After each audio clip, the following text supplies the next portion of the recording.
digitalization of Egypt's food crop value chains. I'm Khaled Zakari, I'm from the Alliance of Biodiversity International in Seattle, and I'm very happy to be here, the moderator of today's event. During today's workshop, we've designed it as being, the setup of this workshop is to be an inclusive and multidisciplinary platform. In the room with us today we have representatives from governmental agencies, universities, research centres, financial organisations and banks, agri-corporates and agri-businesses, representatives from farmer cooperatives and various startups, all working in the digital technology ecosystem and agricultural sector. Within this space today, we aim to foster an open dialogue, a multi-stakeholder, multidisciplinary open dialogue amongst yourselves in addressing the production, logistics and market access challenges, as well as proposing digital transformation actions that align with the country's Vision 2030 strategy. By empowering small-scale farmers and streamlining the supply chain operations, we can significantly support in advancing Egypt's agricultural sector. This approach not only enhances food security and promotes environmental conservation, but also drives economic growth. The outcomes of today's discussions, both here in plenary as well as those in the breakout groups which we will be doing in the afternoon, will help to guide this project design and lay the foundations of strategic partnerships for the essentials of the implementation of this project. So let me walk you briefly through today's agenda.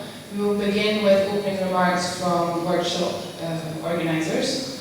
Following this, we will have a series of insightful presentations to set the scene in addressing and highlighting what is the current status of the agricultural landscape in the country and the potential of research, rural development and digital innovations in this sector. This segment will help to set the stage or to set the scene for the panel discussion that will follow, which will focus on the challenges, the channels and opportunities in digitalizing food crop value chains. In the second part of the day, so in the afternoon, we will then move into the breakout rooms and we will provide you with instructions in terms of how we have divided you and where we will be going. And the idea of these breakout rooms is to deep dive into the subtopics of the larger digitalization of agricultural value chains. We will then move back to the plenary. Here we will report, the thematic leads will help us to report back on the key takeaways of the discussions, and we will then close, of course, with the closing remarks. So to officially open today's workshop, it's my pleasure to introduce you to some of the organizing partners of this workshop. Coming up, we have Dr. Ashaf Hussein Fahmy, Professor of Biotechnology and Agricultural Genetic Engineering of the Research Institute, Agricultural Research Centre.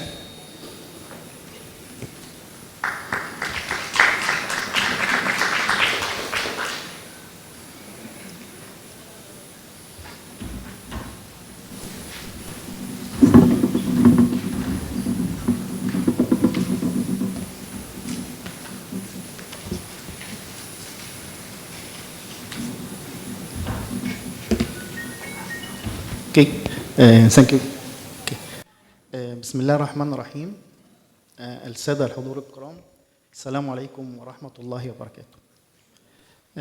يسرني ويشرفني اليوم بالنيابة عن الأستاذ الدكتور عادل عبد العظيم رئيس مركز البحوث الزراعية، والأستاذ مجدي عبد الله رئيس قطاع الهيئات وشؤون مكتب وزير الزراعة، أن أرحب بكم جميعا في ورشة العمل هذه التي تتناول موضوعا بالغ الأهمية، وهو التحول الرقمي في القطاع الزراعي وأثره الكبير على تحسين هذا القطاع الحيوي. اليوم نعيش في عالم يتسارع فيه التطور التكنولوجي بشكل غير مسبوق، وأصبحنا نشهد كيف يمكن للتكنولوجيا أن تكون محركاً أساسياً للابتكار والتحول في مختلف القطاعات، وخاصة القطاع الزراعي الذي يعتبر من أهم الأعمدة الأساسية للاقتصاد في العديد من البلدان، سواء كانت الدول المتقدمة أو النامية. ولهذا فإن الاستثمار في تقنيات التحول الرقمي أصبح أمراً بالغ الأهمية لمواكبة التطورات التكنولوجية الحديثة. كما هو معروف أن التحول الرقمي في القطاع الزراعي هو جزء من رؤية واستراتيجية مصر 2030 لتطوير جميع القطاعات الاقتصادية والاجتماعية.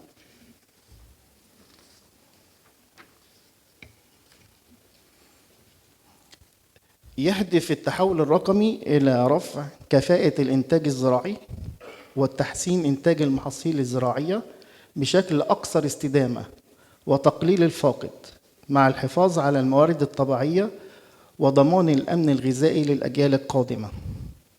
في هذا السياق تسعى مصر للاستفادة من التكنولوجيا الحديثة في تطوير الزراعة وتحسين سلاسل الإمداد الزراعي. والرقمنة ليست فقط وسيلة لتحسين الكفاءة، بل هي أداة تمكننا من مواجهة التحديات البيئية والاقتصادية التي تواجهنا اليوم. نحن في لحظة فاصلة، حيث يجب علينا أن ندمج الحلول الرقمية مع استراتيجيات التنمية المستدامة. نحن اليوم هنا لنستكشف سوياً كيف يمكن للرقمنة أن تغير وجه الزراعة في منطقتنا، ونناقش الأدوات والتقنيات التي يمكن تبنيها لتحقيق هذا التحول الكبير.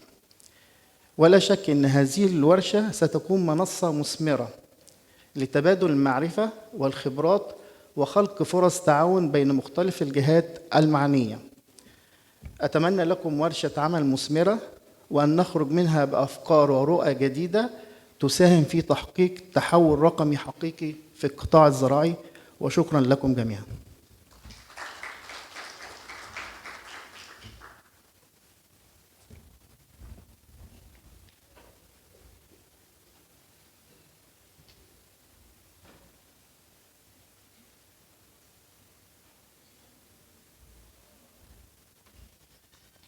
Thank you so much, Dr. Hassaf.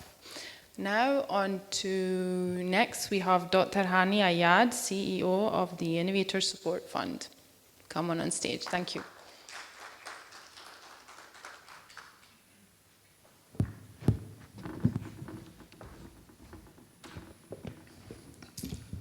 صباح الخير. Good morning.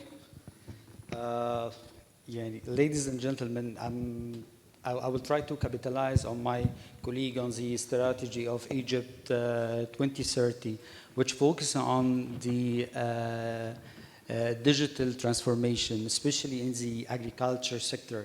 So I will capitalize my intervention into three main parts. The first, what is the state or what is the government activities and intervention in that field that we could see and make a project, which is the National Agriculture Transformation Project, which is focusing on the part of digitalizing the agri-sector. And one more thing is the digital farmers services that providing the governmental services to farmers through a digital platform. And again, the importance of digitalizing the supply chain of the agri-sector. That's also one of the top priorities of the country to work in. Last but not least at this point is the tools for the agriculture digitalization, or the digitalizing the agriculture crops and services as well. And to build in this framework that the BBB model, public-private partnerships model, that has to be applied. But to implement such activities or intervention, that we are facing many challenges. To clustering these challenges that could we face, that the internet access and infrastructure. So now the government intervention in the infrastructure, it's aiming in a good approach, but the accessibility of these internet and to utilize the digital services through internet, that we need kind of more action in that domain. In addition to the part that related to the training for the farmers to have this accessibility. in addition to the data privacy and data security which are related. So usually when we're talking about digitalization, usually our main problem usually related to the data security and data privacy. And here at the last but not least, at the challenges that could be the integration between the traditional tools and digital tools as well. So it may be that when we're thinking going to the farmer with a digital tool that could be more convenient, but when we're transforming their all traditional tools into new digital one, or making kind of this integration between the traditional tools and the digital tool, that could be more appropriate and efficient. And here comes the opportunities for such intervention from the international players and local players as well, because usually the cooperation with CGIAR usually focusing on the regional cooperation between the Mediterranean countries, not only focusing on one country's borders. So here could be working on the data-driven approaches. So maybe sometimes we're working on the country capability, maybe we could work on the global market demand based on the data that we couldn't take or move on the approaches. In Egypt, that we could capitalizing in main types of an agriculture cornerstones or pillars, wheat, cotton, rice, that could be in the top priorities of for Egypt, in addition to the fruits and the vegetables. So we have a kind of an edge, or can play a great role in the global market on the digital platform, or digitalizing the vegetables and fruits supply chain, focusing on two main crops that we have an edge in these crops, the orange. So Egypt, one of the top, usually playing the top places in exporting orange, and we have an edge in citrus as well. And at the vegetable, the potato, that on the top list of the important vegetable that we are focusing on. And based on what mentioned, could be the focus or the intervention or of the new era of digitalizing the agriculture sector, that we could capitalize on IoT and blockchain, that could raise the importance of the value of the crops and vegetable itself. And maybe I have a dream that maybe that could be implemented in such collaboration, that maybe we could have a regional AI engine for agriculture sector. Maybe it could be based on Egypt, but it's kind of shared resources, collaborative between all the members that will be implementing such project. Thank you. Thank you very much, Dr. Hani, for those remarks, and it being, of course, forward-looking. I would like to invite Dr. Giampiero Mensa, Senior Manager in Partnerships and Innovative Finance at the Alliance of Biodiversity International in SIAT. Thank you, Claudia. Thank you, Dr. Rani and Dr. Ashraf, for your intervention. But let me also thank all of you for being here and taking also the invite. I know we sent out the invitation of just a few days ago, but it seems like that there is a large participation and interest on this topic. I just want to remind that this consultation has been brought together by the Alliance of Biodiversity International and SIAT of CGIAR, together with the Minister of Agriculture and Land Reclamation of Egypt, the Minister of Higher Education and Scientific Research of Egypt, and the Innovation Support Fund.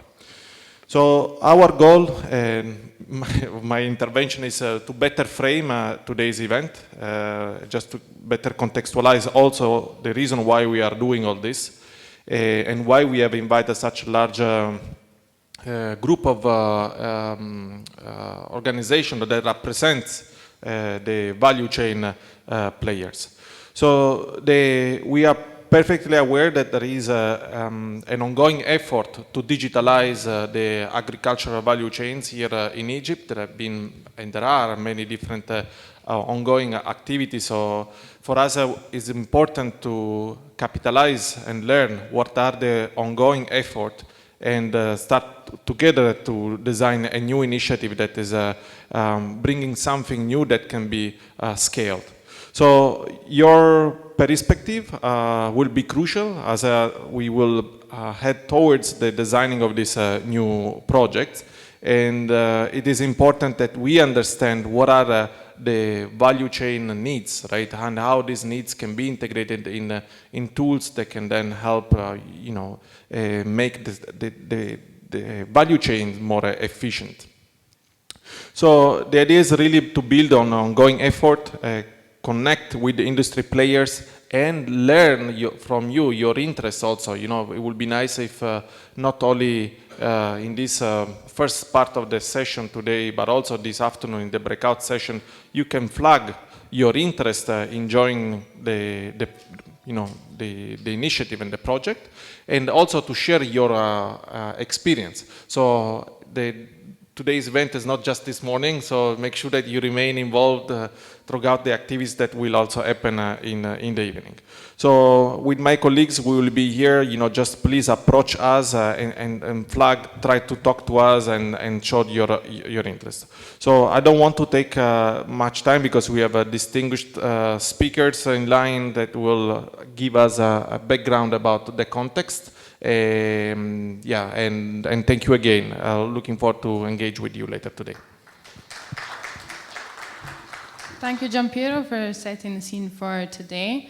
We are now going to transition into the next segment of today's event, which is in fact these short presentations from a few of our key stakeholders, and they will be looking at understanding what the status again of the agricultural landscape is and looking into the crucial roles of research, rural development and digital transformation. So to kick us off, I'd like to invite Dr. Mervet Sedeki, Head of Research and Rural Women's Department, the Extension Institute, Agricultural Research Center. Thank you.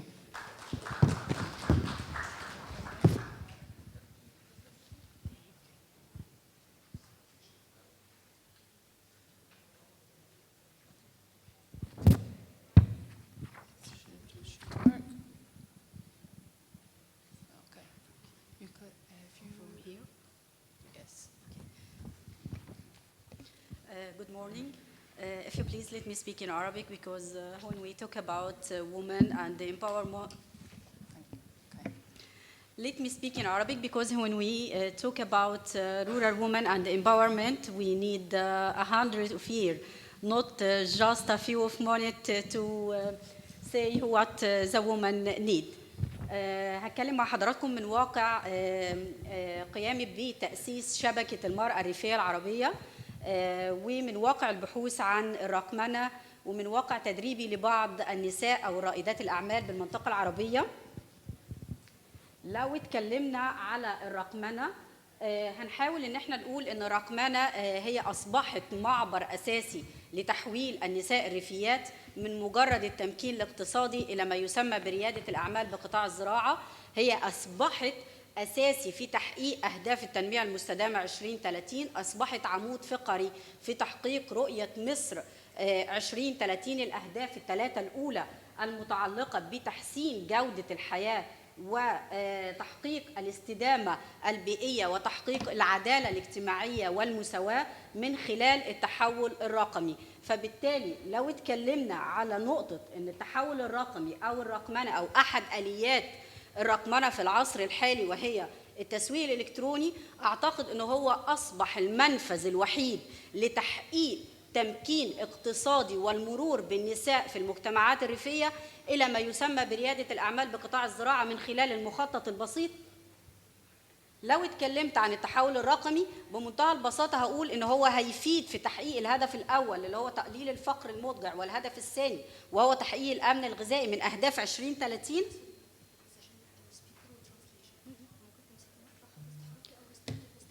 طيب أوكي.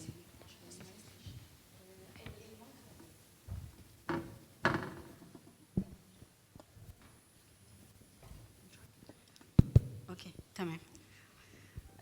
اسمحوا لي أقول إن التحول الرقمي هو معبر وحيد أو أساسي في الوقت الحالي لتحقيق الانتقال الفعال من مجرد تمكين اقتصادي للنساء الريفيات إلى ما يسمى بريادة الأعمال بقطاع الزراعة.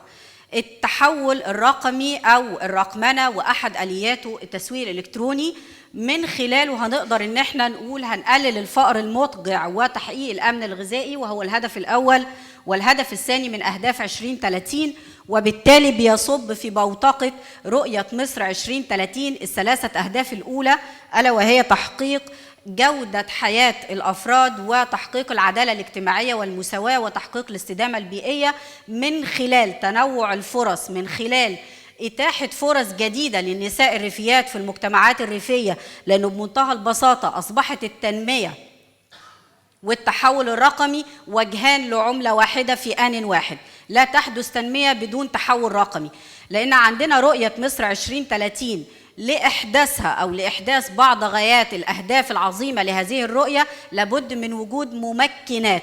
أحد هذه الممكنات الممكن اللي هو المقصود بالتحول الرقمي عبر إتاحة المعلومات، ولكن للرغبة في إدخال النساء إلى عالم الاقتصاد الرقمي هناك أيضا صعوبات عديدة جدا. للتغلب على تلك الصعوبات لابد من إعداد مخططات واستراتيجية لدمج النوع الاجتماعي في سياسات التحول الرقمي لإحداث تنمية مستدامة، أو لما يسمى بإحداث العدالة الجندرية أو المساواة الجندرية عبر إتاحة الفرص وتنوع فرص العمل وإتاحة القدرة على التغلب على ما يسمى بالفقر الرقمي، لأن الفقر الرقمي هو الأكثر تخصصاً للنساء الريفيات في المجتمعات الريفية. وإذا تم التحدث عن ريادة الأعمال والنساء المتخصصات في ريادة الأعمال بقطاع الزراعة، هناك رغبة شديدة في الانتقال من مجرد ريادة الأعمال التقليدية إلى ريادة الأعمال الابتكارية التي تشتمل على التفاوض، التي تشتمل على تقييم المخاطر المستقبلية. وللأسف الشديد حينما نلاحظ أن هناك منصات رقمية أو شبكات متخصصة في تمكين النساء اقتصادياً أو متخصصة لريادة الأعمال الخاصة بالنساء في قطاع الزراعة، نجد أنه بيشبه نوع من أنواع التقليدية وعدم التحديث في البيانات المتاحة على تلك المنصات الرقمية. للأسف الشديد لا توجد أعداد كثيرة من الشبكات أو المنصات الرقمية المتخصصة لتمكين النساء أو للمساعدة بالمرور من الابتكارية العادية إلى الابتكارية أو ريادة الأعمال الابتكارية للنساء في قطاع الزراعة. وده بيتطلب تدريب واعي جدا لعدد من الأشخاص اللي هم هيقوموا بتدريب رائدات أعمال على مستوى المنطقة العربية بالتحول من ريادة الأعمال التقليدية إلى الابتكارية. أيضا الفجوة الرقمية الموجودة ما بين الجنسين بتعد عائق شديد جدا لمحاولة إدماج النوع الاجتماعي في سياسات التحول الرقمي. أيضا الأمية الرقمية للأسف الشديد، بجانب الأمية التقليدية إذا أردنا تنمية المجتمعات الريفية عن طريق التحول الرقمي يجب التغلب أيضا على الأمية الرقمية على الرغم من وجود عائق الأمية التقليدية. ولكن إذا نظرنا إلى بعض الأبحاث اللي قالت أنه بعض الدول استخدمت الأمية التقليدية كأنها حافز أو دافع، وده بالفعل بعض البيانات أو الإحصائيات بتشير إلى أن الدافعية أو الحافزية لدى النساء في التحول من الأوضاع الاقتصادية إلى المنخفضة المستوى إلى وضع اقتصادي عالي بيكون الدافع أو الحافز إنها تصبح رائدة أعمال هو أكثر قوة لدى النساء في المنطقة العربية. أيضا الرغبة في توحيد الجهود المتناثرة من الشبكات الموجودة على الساحة، الشبكات الخاصة بدعم النساء بريادة الأعمال أو الشبكات الخاصة بتنمية النساء أو التحول إلى التمكين الاقتصادي من خلال وضعها تحت مسمى شبكة إقليمية تقوم بكافة الجهود تحت نوع من أنواع التناغم المؤسسي. من هنا هنقدر إن احنا نحقق تعظيم أو يكون في معظمة لثمار التحول الرقمي في تمكين النساء ومساعدة رائدات الأعمال بقطاع الزراعة. شكرا جزيلا. Thank you, Dr. Mirvet, for shedding a light on, of course, such an important dimension, such as the importance of being gender inclusive. Moving forward, we now have a presentation from Dr. Mohammed El-Kaish. He's the assistant to the Minister of Agriculture, so I invite him on stage. Thank you. بعد اذنكم هتكلم بالعربي بس انا مش شايف البرزنتيشن السلايد. اوكي اوكي تمام. صباح الخير على حضراتكم جميعا. طبعا الحقيقه احنا بنتكلم على موضوع مهم جدا وانا سعيد ان انا بتكلم بيه وسعيد بتواجدي مع حضراتكم هنا عشان نتكلم عن Digitalization of Egypt for value chain. الحقيقه الموضوع ده مهم جدا واحنا كنا في مصر واعيين ليه بشكل كبير ويمكن كل الزملاء اللي تحدثوا عن استراتيجيه التنميه المستدامه والحقيقه كان عندنا مكون رئيسي في استراتيجيه التنميه المستدامه ان احنا قمنا بعمليه تحديث لاستراتيجيه الزراعه المصريه. تم تحديثها في عام 2019 وتم اعلانها في عام 2020 وتضمنت مشروع كبير او برنامج محدث للتحول الرقمي وهذا البرنامج تضمن 4 محاور رئيسيه. محور منهم كان تجهيز البنية التحتية في كل الجمهورية، المحور الآخر كان عملية رفع الوعي لدى الأفراد المشاركين في المنظومة الزراعية سواء الجمعيات الزراعية أو العاملين في الوزارة. المحور الثاني كان بناء قواعد بيانات وإحنا أطلقنا مشروع كارت الفلاح وده واحد من أضخم المشروعات اللي حدثت في مجال التحول الرقمي والشمول المالي أيضاً. الحقيقه بنتكلم على قاعده كبيره جدا بتضم حوالي 4.4 مليون مزارع باجمالي مساحات 8.2 مليون فدان حتى الان وجاري استكمال باقي المساحات وكل كروت الفلاح اصبحت كروت مدفوعات رقميه. ثم بنتكلم عن المحور الثاني وهو ان احنا ازاي نقدر نستخدم هذه التكنولوجيا في افاده المزارع والفلاح المصري. السلايد دي بتتكلم عن حاجه اسمها بورتر 5 فورسز. كل نشاط في الدنيا بيحكموا 5 عوامل ده وفقا لبورتر اللي حدد ال5 مقومات الاساسيه لاي مشروع ازاي يضمن نجاحه. واحد من هذه المكونات threat of new entry، تخوف من دخول افراد جديده داخل المنظومه. الحقيقه قطاع الزراعه من القطاعات اللي بيواجه تحدي كبير جدا من threat of new entry. احنا بنشوف اي واحد دلوقتي ما عندوش الوعي الكافي بعمليه الزراعه بيقدر ان هو يجيب الفاس وينزل ويدخل الارض ويبدا ينتج. قد يكون الانتاج بتاعه مش هو المناسب للسوق وبالتالي ده ممكن يعمل بعض المشاكل وعشان كده احنا كنا حريصين على مراقبه الجوده وتدقيق الجوده ومن خلال المعامل المعتمده داخل الوزاره. فده واحد من التحديات، يعني المزارع المصري بيتعرض بشكل كبير جدا لثريت اوف نيو انتري، تهديد دخول افراد جديده. الحاجه الثانيه قوه المشتري، الباير باور. انا النهارده مزارع بنتج، لو انا بنتج في مساحات صغيره يعني بزرع فدان 2 فدان نص فدان، المساحات اللي اقل من 5 فدان، فبطلع الانتاج بتاعي. الانتاج بيبقى على راس الارض زي ما بنقول عندنا في السوق. الانتاج اللي على راس الارض ده محتاج حد يشيله النهارده، لان لو قعدت لبكره هيضر معايا الانتاجيه. فيدخل عندنا وسيط الميدل مان يخش يشيل من الراجل ده المنتج بتاعه. هل بيديله حقه؟ في بعض الاحيان او في احيان كثيره بيتعرض المزارع لبعض الظلم وفي نفس الوقت بيتعرض المشتري او المستهلك النهائي لكثير من الظلم. السعر بيكون في فرق كبير جدا بين السعر وشفنا نماذج متعدده لهذا الامر. علشان كده الثريت اوف نيو الباور بتاعه الباير بتكون مؤثره. كمان السبلاير باور، المزارع الصغير بيتعرض لتهديد من السبلاير باور، لان انا لما بتعامل في كميات صغيره فبالتالي المنتج بيكون له تاثير اكبر عليا، اللي بينتج المبيدات اللي بينتج الاسمده، وبالتالي ده تحدي ايضا بيواجه المزارع. كمان الثريت اوف سبستيتيوشن، وده يمكن مش مؤثر بشكل كبير لان السبستيتيوشن لقطاع الزراعه يعني حتى الان مش شايفين له اثار، رغم ان بدا يكون عندنا لحوم مصنعه وادوات اخرى غير الاشكال التقليديه اللي كنا بنشوفها، ولكن حتى الان ده مش مؤثر بشكل كبير. لكن في المجمل الكومبيتيتيف ريفيرلي للمزارع الحقيقه بتتعرض او بتتاثر بشكل كبير، ودي ال5 فورسز. بالنسبة لنا في وزارة الزراعة عشان نقاوم هذه التهديدات وهذه التحديات اللي بتواجه القطاع الزراعي اشتغلنا بشكل كبير جدا علشان نعظم من دور القطاع الزراعي، وبدأنا ندخل فكرة التحول الرقمي كأحد هذه المكونات اللي بنقدر نستخدمها علشان نواجه هذه التحديات.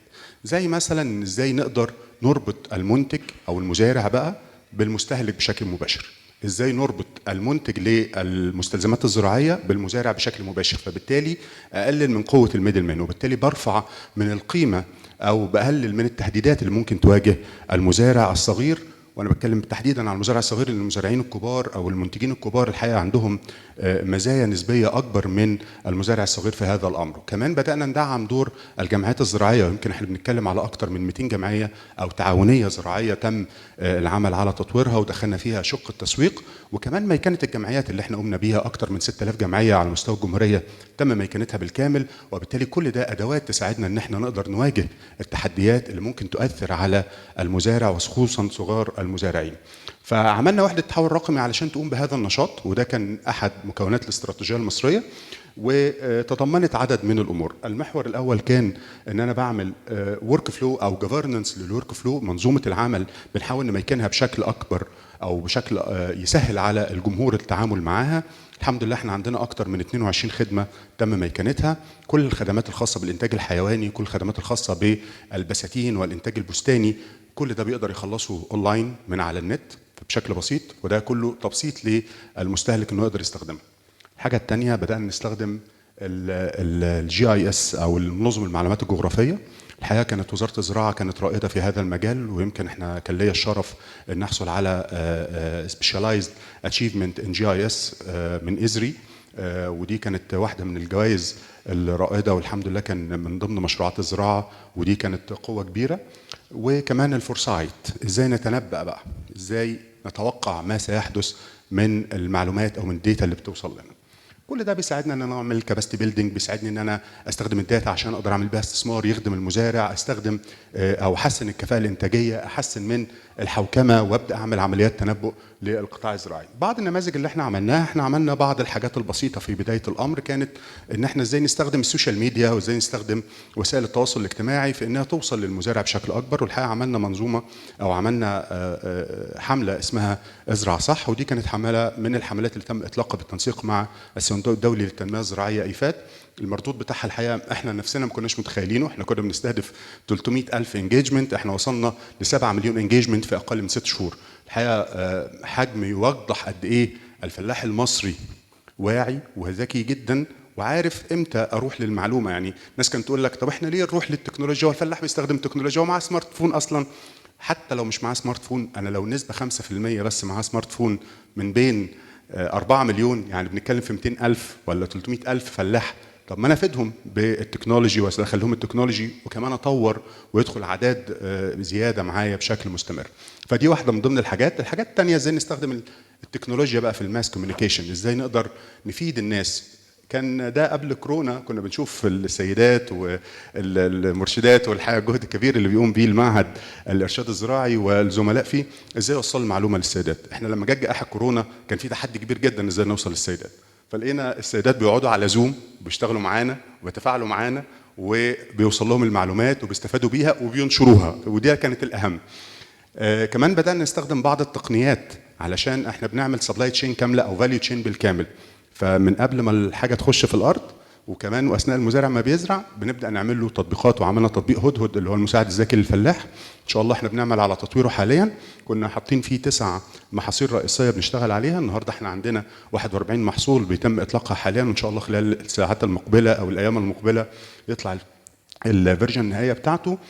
بتربط بقى بين المناخ وبين السوق وبين الامراض وبين الظروف الانتاجيه لكل مزارع ببرسوناليزيشن للديتا او الانفورميشن.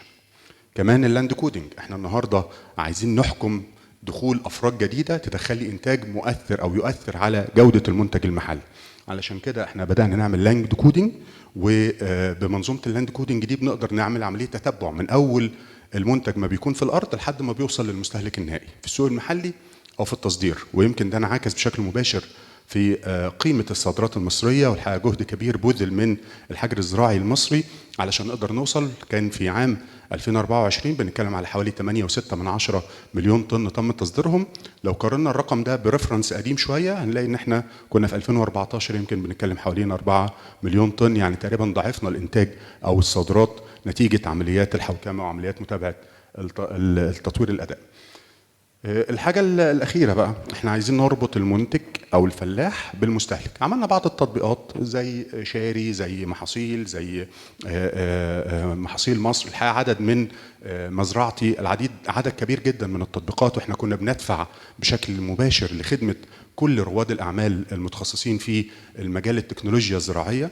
ساعدنا عدد كبير منهم، وكان في تعاونات مع مشروعات عده، الفاو والجي اي زد وسي جي اي ار وافبري. تعاملنا مع شكل كبير جدا مع كل المنظمات الدوليه علشان نقدر نظهر على العديد من التطبيقات. يمكن عايز اقول لحضراتكم في خلال السنتين الاخيره اكثر من 400 تطبيق زراعي بدا يكون موجود في السوق، ويمكن كنا بندعم ده بشكل كبير جدا، والحمد لله نتائجه بدات تكون ملحوظه ومبشره. كمان احنا بنعمل عمليه ايدنتيفيكيشن للكروب، وازاي نعمل عمليه فاليديشن للديتا اللي بتجيلنا من كارت الفلاح واللي بتخش لنا من الجامعات الزراعيه، وبدانا نعمل صور بالاقمار الاصطناعيه ونحلل هذه الصور، وبنعمل خريطه زراعيه ان شاء الله قد يكون خلال الشهور المقبله في خريطه زراعيه كامله للارض المصريه بتتضمن كمان الامباكت على الانبعاثات الكربونيه والغازات الحراريه اللي ممكن تكون لها اثار على المناخ، قد ايه بمتص منها وقد ايه بخرج منها. انا بشكركم لحسن الاستماع واسف على الاطاله. شكرا جزيلا. Thank you, Dr. Mohammed. So we have heard from two different perspectives for now, so from a research center and now from the governmental agencies, and now moving on to a third perspective. We have Ziad El-Halzami, investment analyst from the Climate Resilient Africa Fund.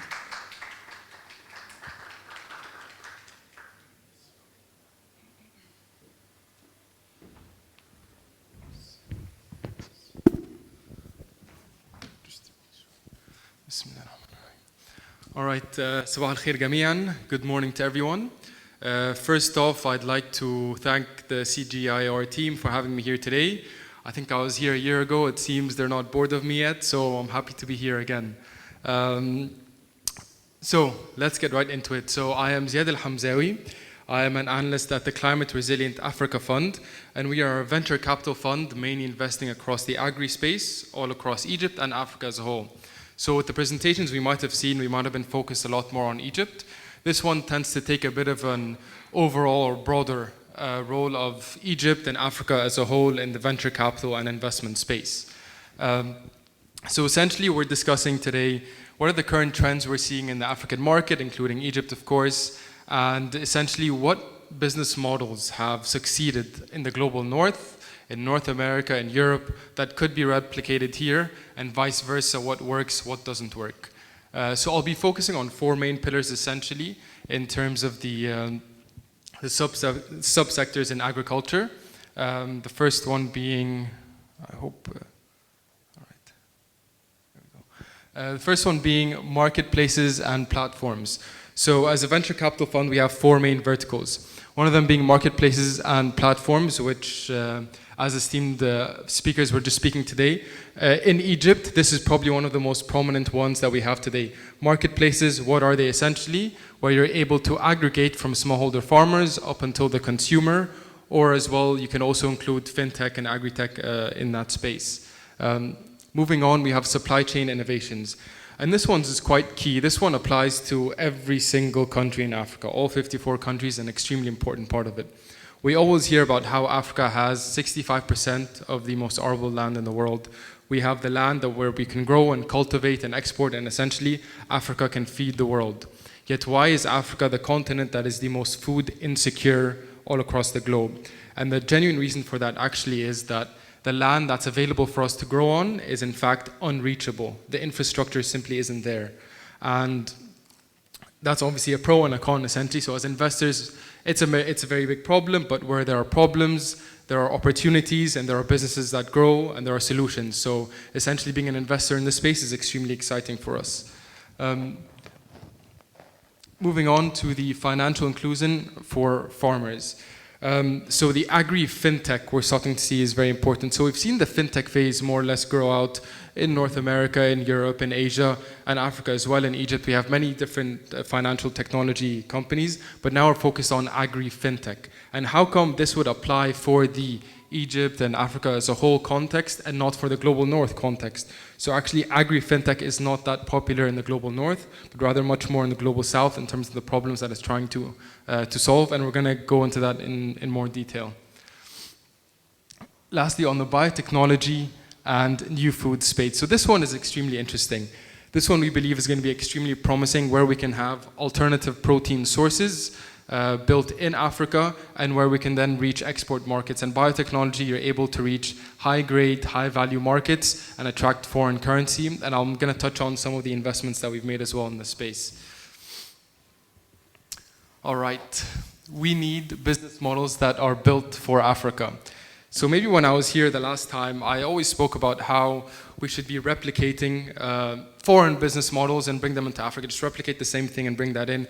But we realized we're simply asking the wrong questions. We're supposed to be looking at what pain points do we essentially have here in Africa, and how can we solve for them? Because not everything that works in the global north is essentially going to work here.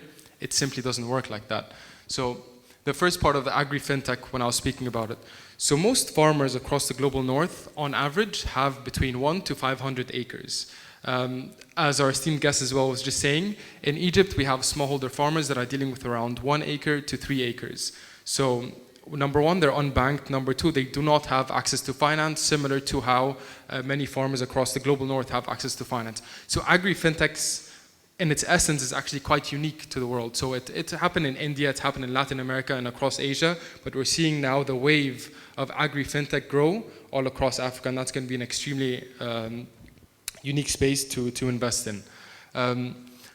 Two other things, alternative protein sources as well is going to be extremely important. So we've actually invested in a company that does palm weevil larvae. So it's a company based out of Ghana, and they essentially take an insect called palm weevil larvae and use that powder, which is extremely high-grade powder, and are able to reach export markets. So we find that the alternative protein space is going to grow all across Africa. We believe that we're still in the beginning of it, and that we're going to need import substitutes. So as we start seeing more and more currency devaluations all across Africa, there will have to be alternative proteins and import substitutes for the meat and poultry and whatever it is that we might be importing. In terms of the financial technology space, the farming technology space. So farming technology as well is quite interesting. How do we solve for African problems? Part of the research that we've done as a venture capital space, investors, we want to understand what are the patterns and sequences that we've seen that have worked outside and can apply here, and what simply hasn't worked and what isn't going to work. So what I personally believe isn't going to work, and we've seen this repeatedly trying to work in Africa, is seeing these high-tech farming technology for smallholder farmers. So in the global north, you have extremely high-tech tractors, extremely high-tech drones that are used. Satellite imagery, maybe that's a bit easier because it's affordable.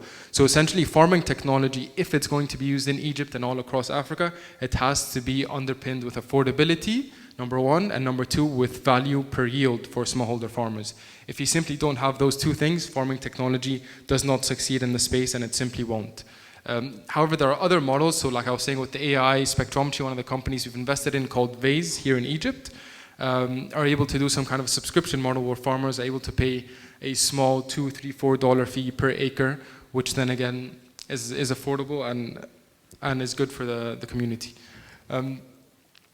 So what essentially can we learn from business models that didn't work? This one is quite important as well. So what I've written behind me might seem like a no-brainer to everyone, and I'll just read it out loud. In the agri-spaces, unlike others, you actually have to build a profitable business model. And I know many people are thinking that's a no-brainer. Once again, if you come and sit on our side of the table and speak with many founders, that really isn't the case. And I'll explain a bit more on that point. What do I mean? So if you look at the fintech space, for example, the e-commerce space, these are very different from the agri-sector. You're able to have businesses that grow year on year on year at negative gross margins, grow, and then by the 7th, 8th year, 9th year, whatever it might be, become profitable by cutting costs. So they become profitable, cut costs. It does not affect their top line, neither does it affect their bottom line. But in the ag tech space, we haven't seen that work. So repeatedly, and again, this is according to the patterns that we've seen in successful businesses across the global north, is that ag tech companies have to have unit level profitability. If early on you are not able to attain unit level profitability, the business model simply will not survive and will not work. So that's why the agri sector and ag tech specifically it's just different from other sectors, and we have to recognize that. And one of the examples I wanted to give as well is in the vertical farming space. So high-tech vertical farming, once again, would not work in Africa, but we've looked at why it's failed so many times on and on and on, all across Europe and North America again. So high-tech vertical farming has a very high operational costs, and the final end consumer has to deal with an extremely expensive final product, a premium plus product, and then again, the consumer simply isn't willing to pay that price. And so a vertical farming company simply wasn't positive gross margin wise year after year after year, raising more than $500 million, reaching $1 billion, and then dropping overnight like a stone. And that's one of the things that's been quite scary for us as investors. We're seeing companies that grow, reach $1 billion valuations, and then drop. And you might think that that's not popular or it doesn't happen a lot, when in fact it's actually quite common across the global north. It's important to not as well fall into the fluff of people who fundraise. So you have many big fundraisers that are happening. People can raise $20, $30, $40 million. In our opinion, it's not an indication of success at all. Really understanding, once again, unit level profitability, that will then tell you how successful the company can become in the future. And then, as an investor, I'm interested in the kind of exit that I can get as a venture capital investor.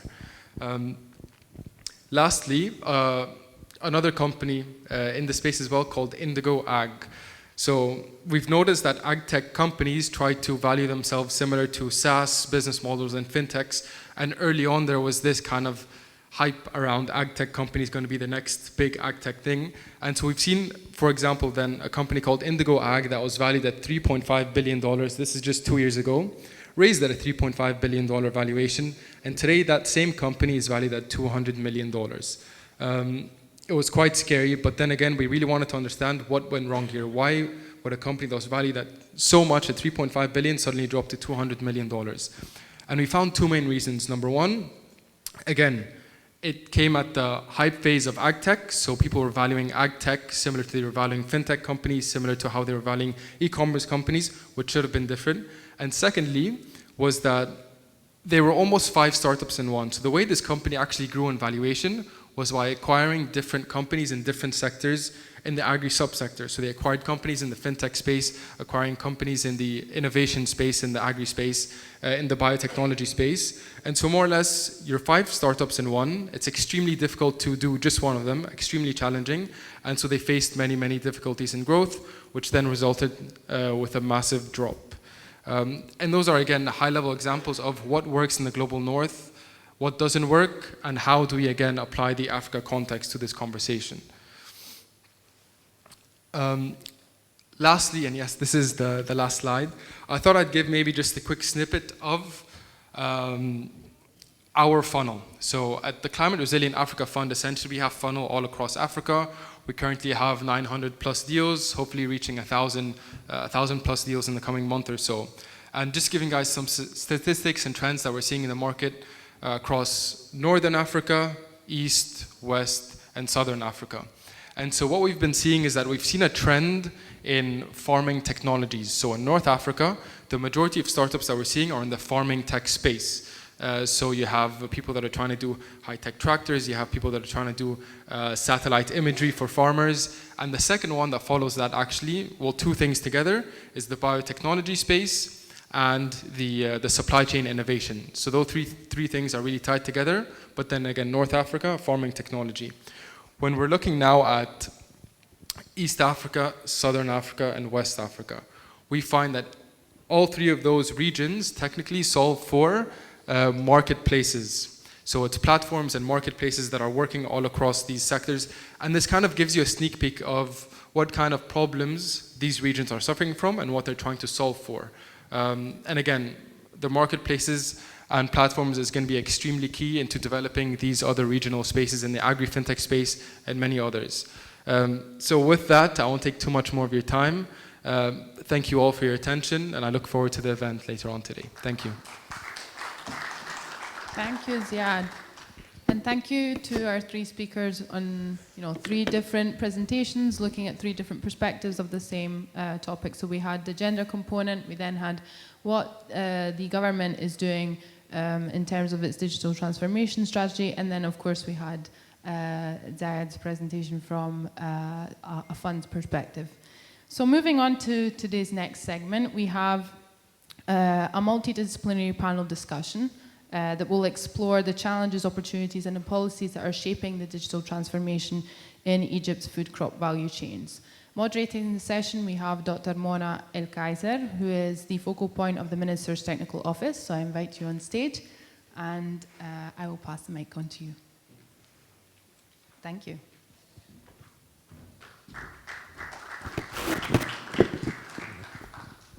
Thank you, Claudia. Good morning, everyone.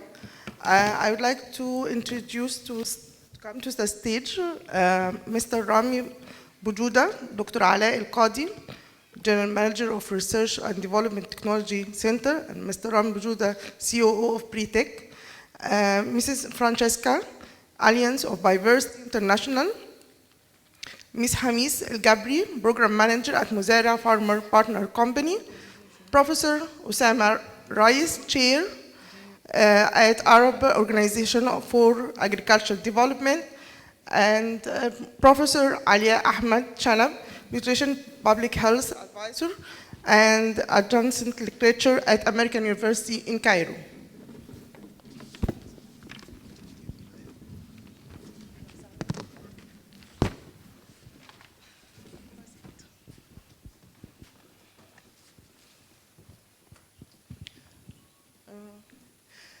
Welcome to our workshop, and I would like at first to let every one of you introduce himself.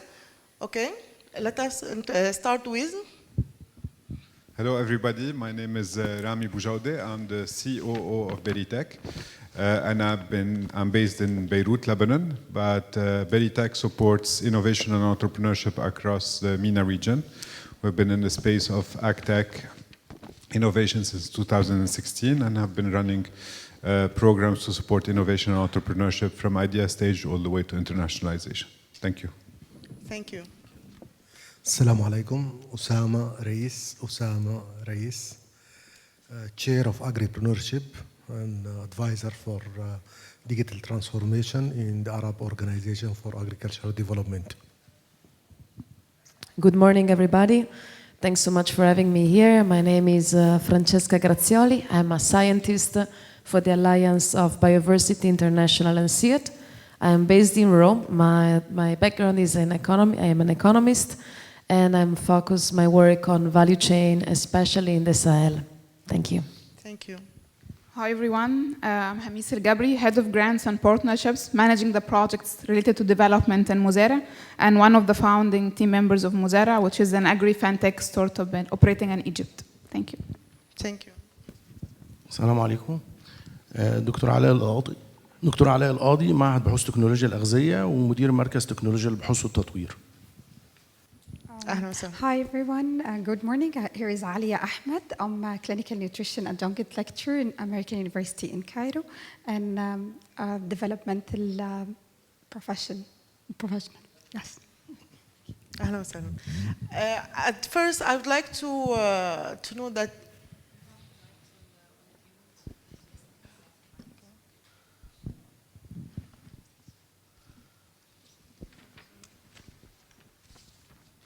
Would you like to speak in English or in Arabic or whatever? Whatever. Okay, thank you. Okay, first question. I will ask the question, and anyone that can reply, it's okay for us, or just to have a different answers to know the most important point that we can focus on. The first question is, what are the main challenges specific to Egypt that may hinder the digitalization of food crop value chains, especially for crops potato, tomato, and date palms?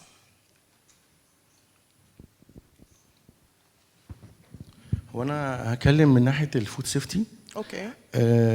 احنا طبعا عندنا مشكله كبيره جدا في الطماطم، ان احنا عندنا نسبه هدر كبيره جدا، وعندنا ميزات نسبيه في نفس الوقت. مصر بتنتج من اكبر منتجي الطماطم، بتنتج معدي يعني 8 مليون طن، فبالتالي احنا عندنا كم كبير جدا. وفي نفس الوقت احنا عندنا مشكله كبيره جدا في الهدر مع الفقد اللي بيحصل نتيجه لعده عوامل كتيره، منها عدم معرفه المزارع بالاصناف اللي ممكن ان هي تعيش اكتر، مع اصناف التصنيع اللي ممكن تزود الاد فاليو للمنتج. عندنا مشكله كمان في النقل، وده ادى يعني بيؤدي لفقد نسبه كبيره جدا. عايز اقول لك لحضرتك ان عندنا مثلا الطماطم بيوصل في بعض احيان المناطق الهدر اللي يوصل ل 45%. تمام، يعني نقدر نقول ان اكبر تحدي بيقابل محصول الطماطم هو نسبه الفائد اللي بتقابلها بعد الحصاد. تمام، وان المعلومه مش واصله للمزارع بالقدر الكافي اللي يقدر يختار المحصول اللي هو المناسب لعمليه النقل او الخاصه بالتصنيع للتصدير، لان دوت بيتطلب شيلف لايف اعلى. بالظبط. تمام، اوكي. What else?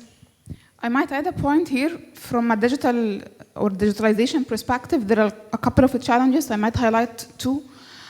One is the infrastructure that's in the villages and across the country actually. When it comes to the internet infrastructure, sometimes there is challenging for people, for farmers to accommodate or adopt technologies that they're not actually being able to connect to. Maybe like it's not really reliable, or they don't have like enough cash to have the bundles, internet bundles that they can use. But also there are another level of fragmentation on the land level, on the farmer landhold level, which makes it a bit harder also for technologies to be reliable and useful for the farmer. If you have 1 or 2 acres, sometimes the technology cannot really be supportive on that small level. Either you want to have to be clustered, for example, or it can be helpful usually for more larger farmers disregarding this small scale. Those are two challenges in my point that's kind of impacting negatively the digitalization of the agricultural value chains in Egypt. Yeah, thank you. Yes, please, Dr. Alia. From the literacy background, I believe like also we have a challenge in behavioral change communication regarding adopting the new habits, not just affording the digitalization itself, but also adopting and embracing these practices, not just in the affordability and accessibility, but also in the language and dialectics that they can understand and utilize. Thank you. احنا عندنا كمان شويه تحديات كبيره جدا لارتفاع تكلفه الزراعه في مصر.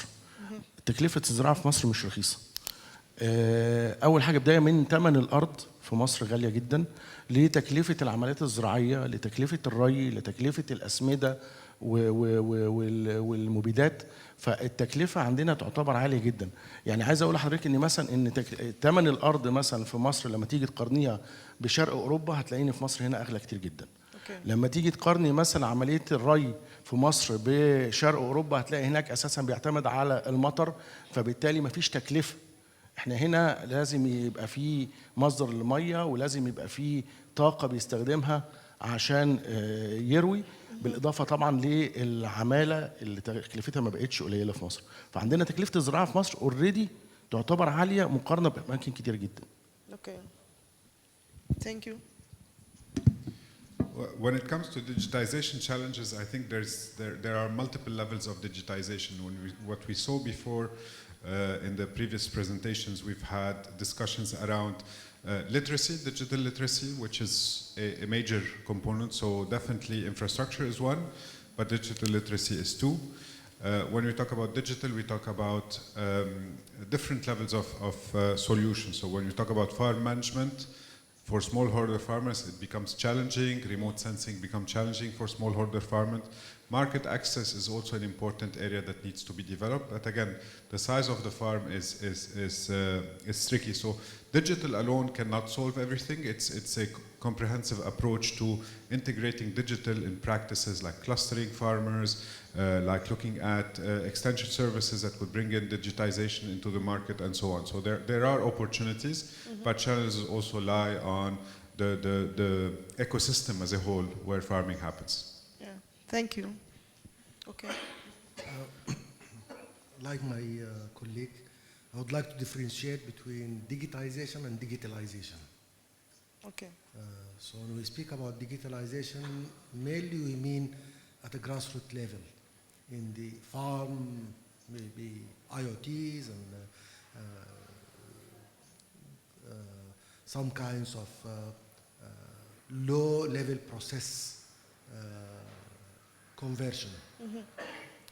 When we speak about digitization, we go up in the higher level, framework, software, government to business, business to business. But digitalization, mainly we go to the farmer level. So in the digitalization level, I believe is a matter of literacy, adoption, inclusion. Those are the issues. And also we need to support innovation here. I'm not fully in agreement with that small-hold farmers cannot access technology. Or we just need to make clusters and aggregate to get use of technology.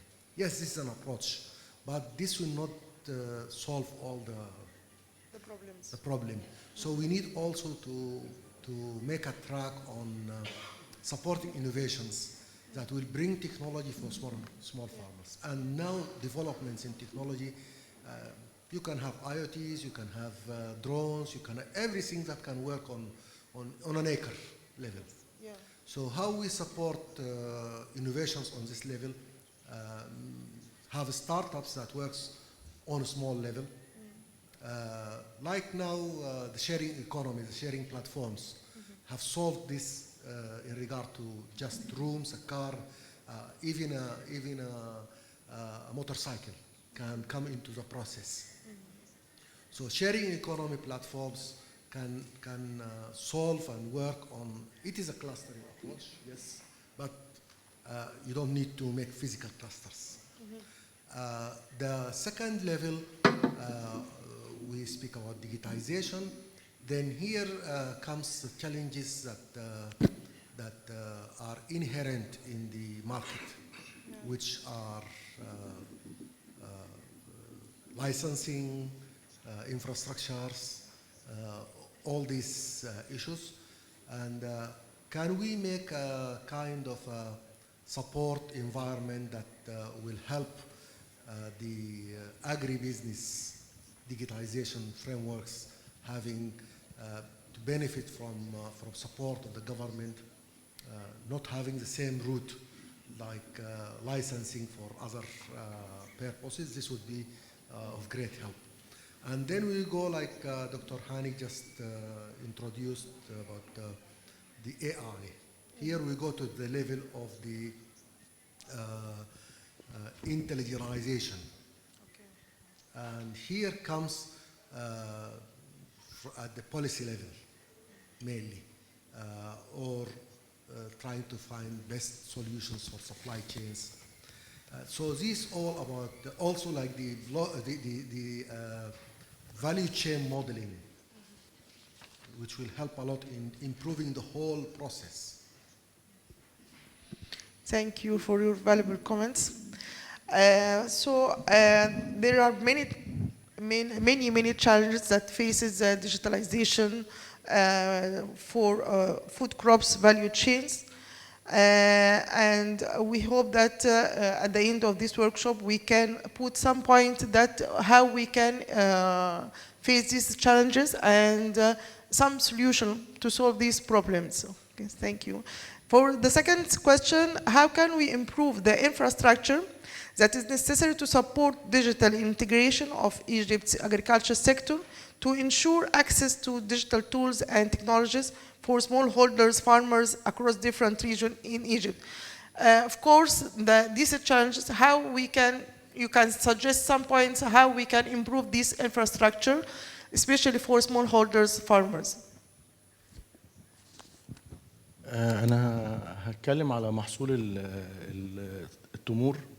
والتمور أغلبها بتنتج في المناطق النائية في الواحات والوادي الجديد، وهي المناطق يعني في طبعا تمور في الوجه البحري زي في البحيرة وكفر الشيخ، لكن أصناف يعني عادة مش تصديرية. المناطق اللي بتنتج الأصناف التصديرية في الواحات وفي الوادي الجديد وفي سيوة في مشكلة كبيرة جدا في عدم التعاطي الجيد مع المنصات الحديثة، وفي نفس الوقت الإنتاج عندهم بيتم بشكل إلى حد ما بدائي. يعني أنا كنت ليا تجربة قبل كده إن إحنا عملنا مسح لجميع المصانع اللي موجودة في الواحات البحرية بعدد 46 مصنع، عملنا ليهم زي جاب أناليسيس كده.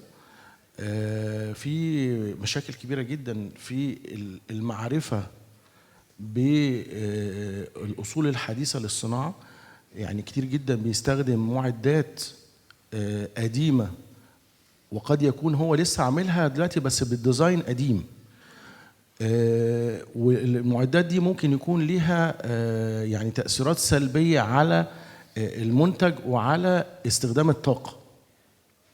لكن عدم وجود يعني معرفة جيدة وعدم ان احنا ما بنوصل لهمش بشكل صحيح خلى ان التمور المصرية رغم ان احنا اكبر منتج للتمور في العالم، لكن مش قادرين ان احنا نصدر كمية تتناسب مع انتاجنا.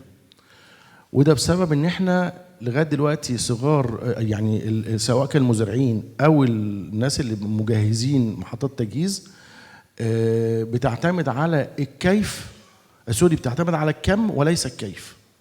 فالنهارده يعني كل منتج بيتصدر عاده بيبقى فيرست كلاس او جريد 1 ما عدا التمور. التمور اغلب الجريد 1 بينزل السوق المحلي، واللي بيتصدر عادة بيبقى جريد 2 لأن السوق المحلي أكسب.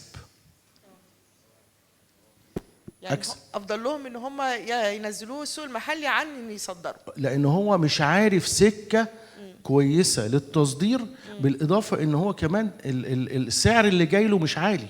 تمام. يعني معنى كده ان مفيش ماركت اكسس للدول الخارجيه يقدر يوصل له. بالظبط، احنا ما عندناش ماركت اكسس وخاصه للدول الاوروبيه. احنا للاسف ان التصدير بتاع مصر في التمور منحصر في 3 دول اساسيه: اندونيسيا وماليزيا والمغرب. وده يعني مشكله، ان مثلا لو حصل دروب في اي سوق من دول فانت هتفقدي تقريبا تلت السوق بتاعك. اندونيسيا وماليزيا وايه؟ والمغرب. مش عارفين نصدر فاينل برودكت اللي هو العبوات الاستهلاكيه اللي هي العبوه نص كيلو والربع كيلو، ودي اغلبها بيتصدر لاوروبا. احنا مش عارفين نخترق السوق ده، لان زي ما قلت لحضرتك احنا بنعتمد، او كل المنتجين الصغيرين دول بيعتمدوا على الكيف وليس الكم وليس الكيف. عندنا التمره بتاعتنا تمره كويسه لو قارناها بالتمور الخليجيه اللي هي بتتباع باسعار غاليه زي الخلاص مثلا، هتلاقي التمره بتاعتنا اللي هي السيوي او الصعيدي نفس التمره الثانيه نفس المواصفات، مع ميزه زياده ان حجمها اكبر. حلو جدا. فده حجمها اكبر، ومع ذلك سعرها في السوق في التصدير عاده بيبقى اقل. طب يعني الكواليتي بتاعت المحصول، التمره بتاعتنا احسن، لكن احنا الهاندلنج بتاعنا سيء. اوكي. يعني الباكينج الباكينج من اول ما هم بينشروا من اول الهارفست. من بص هارفست بينشروا على جريد وحاجات، فالتراب بيلزق فيها، الحشرات بتوصل لها، كل ده بيأثر على الكواليتي بتاعت التمره والسيفتي بتاعتها. ما عندناش مصانع مجهزه بشكل جيد. يعني مثلا انا كان ليا تجربه مثلا ان انا عملنا مصانع بتشتغل بافران مايكرويف في الخليج، ما عملناهاش هنا في مصر. ده لو كده هيخلي مثلا هنبطل لو استخدموا فران مايكرويف او في مصنع جاب هيبطل مثلا عمل الفيوميجيشن اللي هو عمليه التبخير بغازات سامه عشان يكافح الحشرات. تمام. يعني انا عشان اعمل ديجيتاليزيشن للفاليو تشين بتاع محصول التمر عايزين لابد نوصل من الاول ان انا احسن الانفراستراكشر بتاع الخاص بالمحصول ونعمل منصه الناس تقدر تفهمها بسهوله وتتعامل معها بسهوله، مخصصه للمنتجين او محطات التجهيز بتاعه التمر. للاسف الناس دي في بعضهم خد شهادات فود سيفتي او كواليتي، لكن للاسف انا بقول ان اغلبها شهادات ورقيه بدون تنفيذ على ارض الواقع. So we have to establish a new platform for farmers to make awareness للباكينج هاوس اكتر من الفارمرز. For packing, for post harvest, and also to make a gate for them to access the penetrate international market for exporting. Yes. Okay. شكرا جزيلا. Yes. I want to speak about two issues here. First issue is support of this problem, which comes by digital agriculture extension or industrial extension, where we reach the farmers, we reach the small industries and give them necessary and enough knowledge for this issue. And to do so, there should be investments here. Support for universities, support for research centers, for NGOs that works at this literacy level to come to the farmers and to the industries and so on. So here we need investments. Investments which are social investments or government investment or whatever. Yes. The second issue is again to support innovations. If you want to change the market, you need to change it through market tools. If you need to change the business, you should change it through business tools. So here we need to support those who develop and maintain software platforms by, as an example, making available digital infrastructures for as a support. If, as an example, cloud environment, complete, say, blah blah mega, giga, tera, for everybody who wants to go in this market, to support him at the initial level, to have incubators working in this level.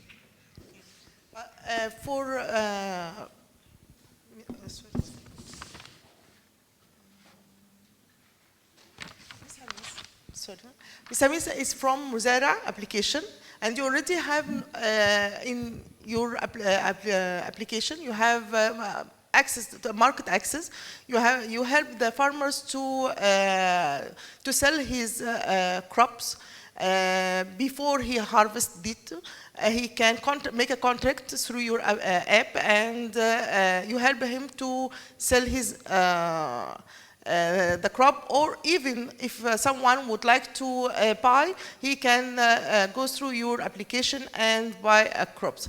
So in your point of view, how can your application help the farmers, and especially is your app improve the infrastructure for these farmers? You can tell us from your experience. So in Muzara, we consider technology as a tool, not as an aim in itself.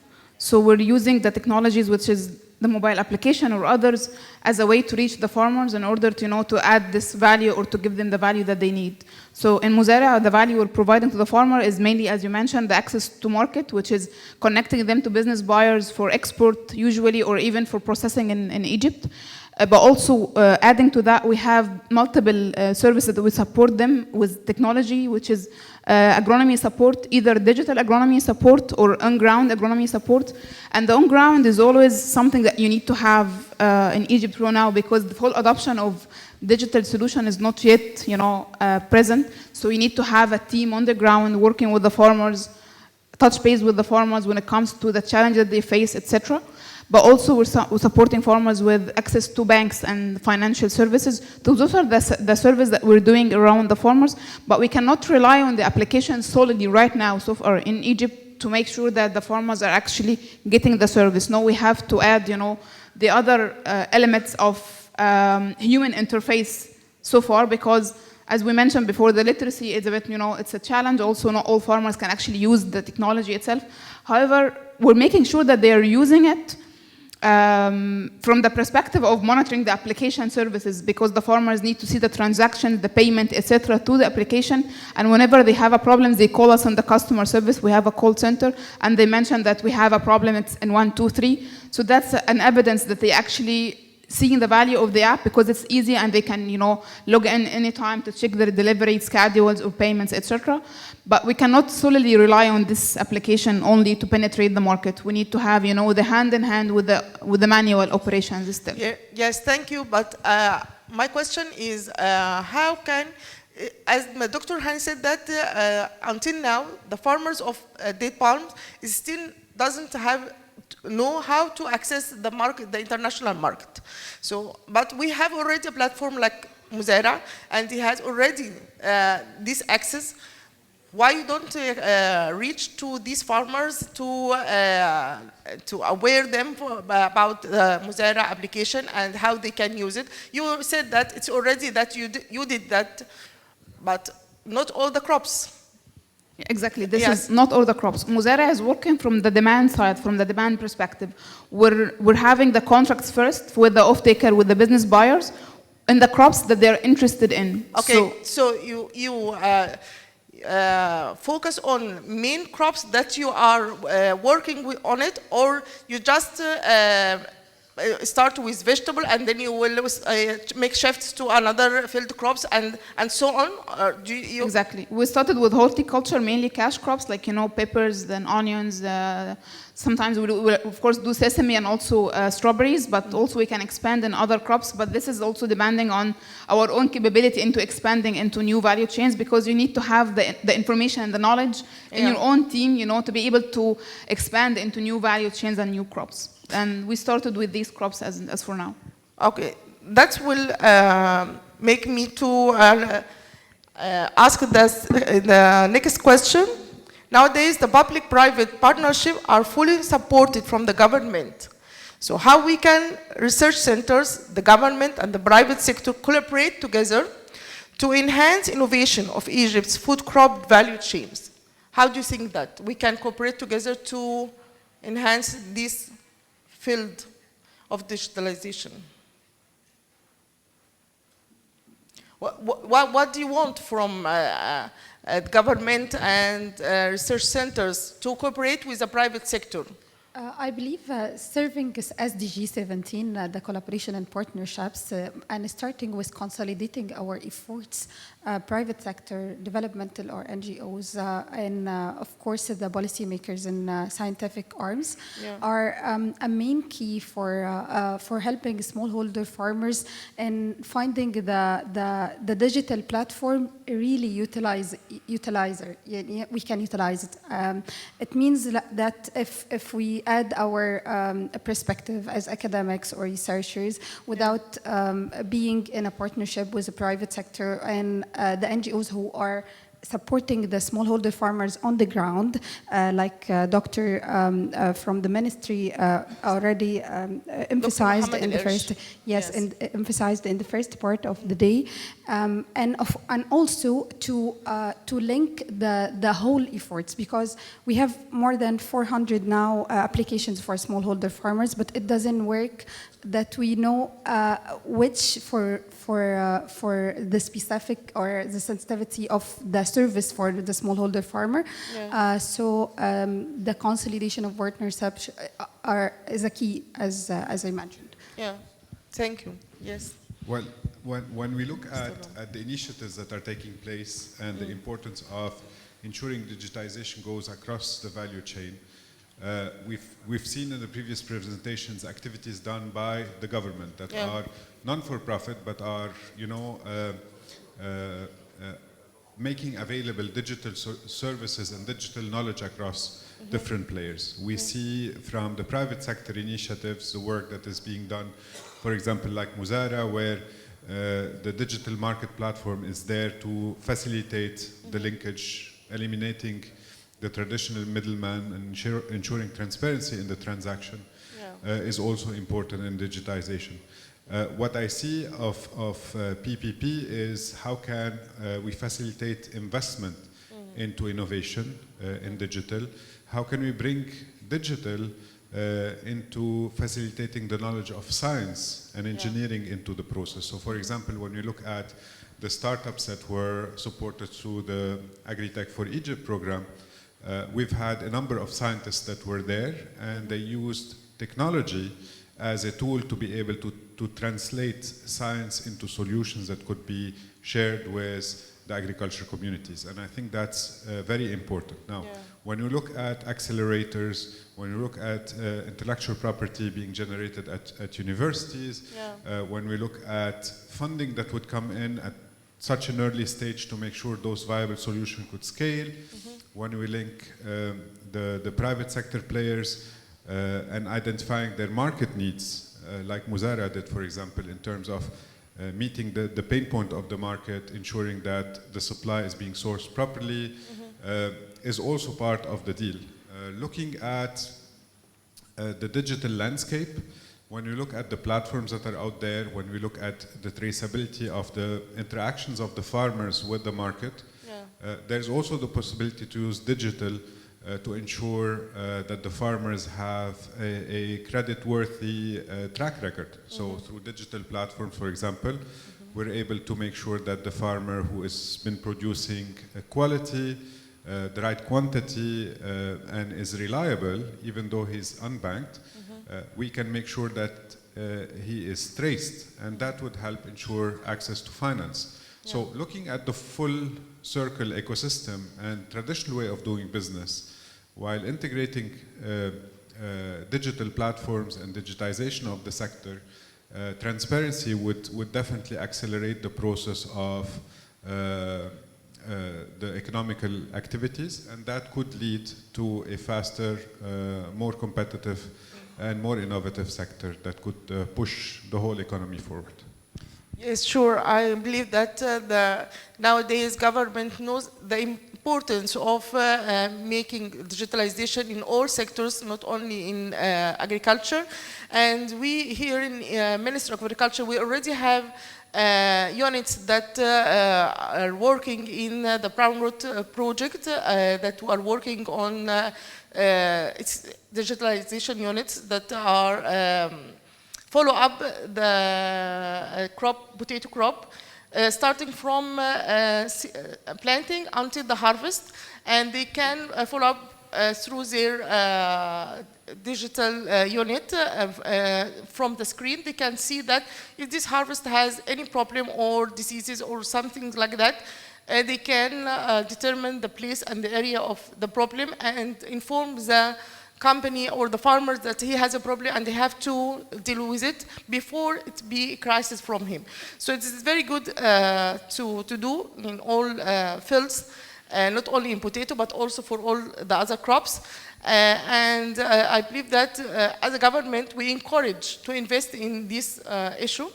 And for ARC we can determine the problems that we face in many crops, and after that we can submit it to the government or to private sectors to invest in this problem to solve it, and of course we will be benefits for the farmers. Sorry, for Dr. Osama, yes, sorry. Taking the PPP into digital level, I'm looking at it as sharing platforms, data spaces with certain rules. I know the government in Egypt here have invested a lot into digital platforms. As an example, just on the small farmer level, we had a discussion with the minister like 2 or 3 months ago. They had accomplished about a 5 million small farmer registration and farm registration and linking to agricultural bank. This is huge effort, but is it linked to private sector? As an example, Muzara, do they have access to this? Or should they go out of the digital world and take paperwork or field visits and so on? So how can we reach to a win-win situation where the government investments in digitalization can be made available for private sector? In regard, the private sector would also contribute to fulfilling the government mission of supporting the farmers. As an example, instead of taking from Muzare money to access the platform, they can tell Muzare, okay, then the issue of the agriculture extension you can take data but give knowledge to farmers. Yes. So things like that, when discussed, then we can have a kind of a platform. And again, also digital marketplaces. Everybody now is making his own digital marketplace. But on physical world, we go to Al-Ubur as an example. There is a physical marketplace regulated by the government and so on. So why coming to the digital age, everybody is doing his own? Now people are investing in debts, but nobody is having to offer a service of digital marketing of their products, because Muzare is not interested in dates. Yeah. They are interested just in certain crops they want to have profit out of it. They can do it. But what about the others? So making marketplaces, digital marketplaces as PPP between private companies and the government would help a lot. Again, PPP between research centers and universities and business. Yeah. Research results of improved seeds or technological packages or knowledge also, they can again reach to the farmer level by those PPPs. Yeah. Thank you. Yes, I think that is the role of ARC and Ministry of Agriculture to highlight on the crops that have a problem and invite the private sectors that are working in digitalization sector to try to solve these problems with them, to give a solution to the farmers. Yes, Mrs. Francesca, yes? Yes, if I may just add one thing. At the end of the day, we are talking about affordability, accessibility, and inclusivity of all these technologies that we are mentioning. But when we talk about science, government and private sector, at the end of the day, the central ingredient is still the farmer. So instead of, and it is something that is boiling up today, that I see that it's being mentioned, it's the idea also of exchange and citizen science and the idea of participatory tools. So not only the farmers as recipient of science, which is crucial, like scientific places, university, the government, are all crucial places of creation of science, but also it's interesting to see how the two worlds also of like what the farmers know and what are their needs can actually combine and create together. And this is where the synergies, now the modern synergies will be, I think. But then I will add on the complexity later. Thank you. I believe what Hadi Doctor is really important, especially starting from designing and implementing the digital platforms itself, and the way that we will extract the data from these platforms to really be a part of the solution, not just having the 5 minutes of fame after implementing the platform and starting to help like a small number of smallholder farmers, but looking into sustainability from the very beginning. So embracing the scientific arm is a crucial part from the very, very beginning of designing the platforms itself. Yes, sure, because I think each crop has different model to be established for it, especially for these crops. Yes, a different value chain. Yes, true. Very important issues is the sustainability of platforms. Yes. Many platforms is make a good job, and after finished the fund or money is die. Yes. Die. This is very important issue. I think to be sure that this app will be sustained, we have to be sure that this app is successful with the farmers. The farmers themselves that they will would like to continue to work on this platform. So if they already have months have deal with and working on the app, so it will be continue. Second important issues is must be the platform is dynamic, not static. Yeah. This is very important because the cooperation between the beneficiaries and the platform is very important to sustain the platform. Yeah. Thank you. So this is an important point. So I would like to ask you, are there success stories that highlight the effective use of digital technologies in food crop value chains that you can share with us? Do you have successful stories for we can?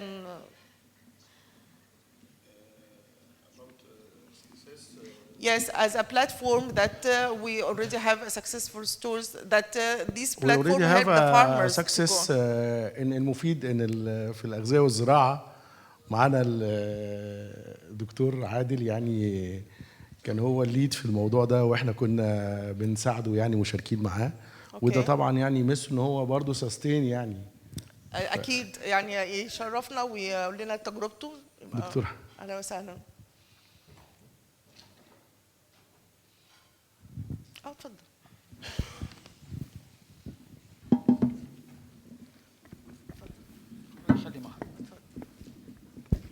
شكرا جزيلا. الحقيقه كان في موبايل ابلكيشن تم اعداده. انا اسمي عادل زقيزق، استشاري الخدمات الارشاديه الرقميه منظمه الاغذيه والزراعه. كان في ابلكيشن اتعمل بالتعاون ما بين وزاره الزراعه، مركز البحوث الزراعيه، ومنظمه الاغذيه والزراعه. والحقيقه الابلكيشن انا هشير لنقطتين رئيسيتين في الاجزاء الخاصه بالانتاج production phase as well as harvest and post harvest phase. فالجزئين مهمين جدا. وعلى سبيل المثال let me speak in English. I'm sorry because that will be easier for me to talk. It has a very essential part on all vegetables and fruits from production, from the farm to the table. So it has recommendations for the people who store, for the processors, even for women at homes where there are some recommendations for the purchase, for the storing, if it is cold or regular ones and such. So the most important point here, after ending the fund from the FAO side, there is a team from ARC in various technical themes of the application. These experts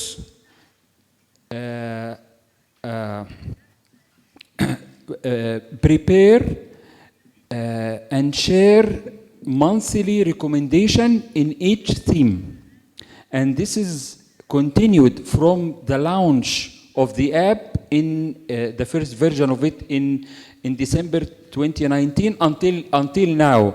So until now, there is a monthly recommendation in various areas, including the rural women in household poultry production, dates, citrus, and others. So the main thing here is to continue even after the fund, and this continuity should be handled and managed by governmental entities such as ARC. Thank you. I don't like to go to promote the app. I just want to highlight the sustainability, even after the end of the fund. Thank you. Thank you so much. Okay. Dr. Alia, I go know ahead. that Dr. Durra is not here. She's one of the most important key players on the agri-businesses in Egypt. But I'd love to mention her her platform as a very successful and sustainable platform here in Egypt. Bashair is the first agri-business advisory and marketing platform for smallholder farmers for crops, fishes, dairy value chains, and she started since 2015 until now, and she's doing a great work with thousands of smallholder farmers. I saw the work in the ground. That's why I'm really proud with such a woman who started all of this and sustained it for almost 10 years now. So yeah, I want to mention it as a success story. Thank you. Thank you so much. From a private sector perspective, and also from on a startup level, there is a lot of startups, of course, and you mentioned like Mudara and others, of course, in the Egyptian market, but also usually in the startups, we want to look forward to the better, actually. So mostly the case studies, I'm going to say it's successful, it's going to be in India, for example. Very similar market to Egyptian market.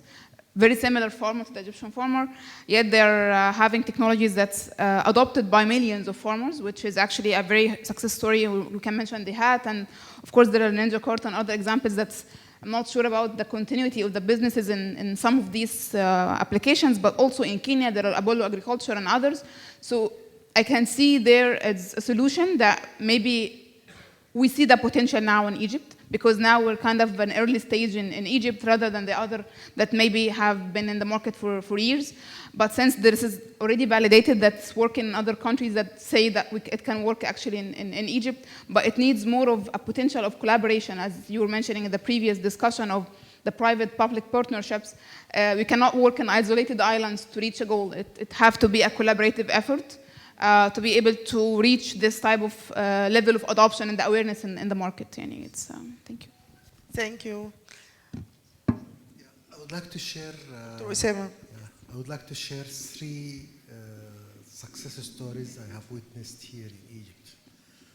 Number 1, which is a big success but unseen to many, which is the success of the Agriculture Bank into accessing farmers, registering them, registering their land lots, and all this in a digital platform. And this can create the power and lead the power of digitalization across a farmer level. The second success story is the Center for Climate Predictions in the ARC. Where, yes, Dr. Bilal is here. I just phoned him. He can give more elaboration on that. Sure. They have done a very nice work where they access prediction model results, and they have also their own on-ground weather station, agricultural weather stations, and then get this all into a system, and there is a group of dedicated researchers who look at this and give advices for the farmers. And this is quite effective, and also it should be supported as a next step level to the third is a private startup, Professor Aitwa. I'm not seeing him here. They have what they call it, I think, farmer clinic or something like that, where they give AI diagnostics and support for farmers. Farmers will photograph or send any kind of requests to them, and using AI and using physical experts, they reply and they follow things up. So these are quite crucial 3 success stories, I believe, should be taken ahead. Yes, thank you. Dr. Black from Climate Change. Agriculture Research Center. Would you like to give us, share with us your experience for predicting a problem for farmers and you give them advice before they face this crisis? Come and share with us.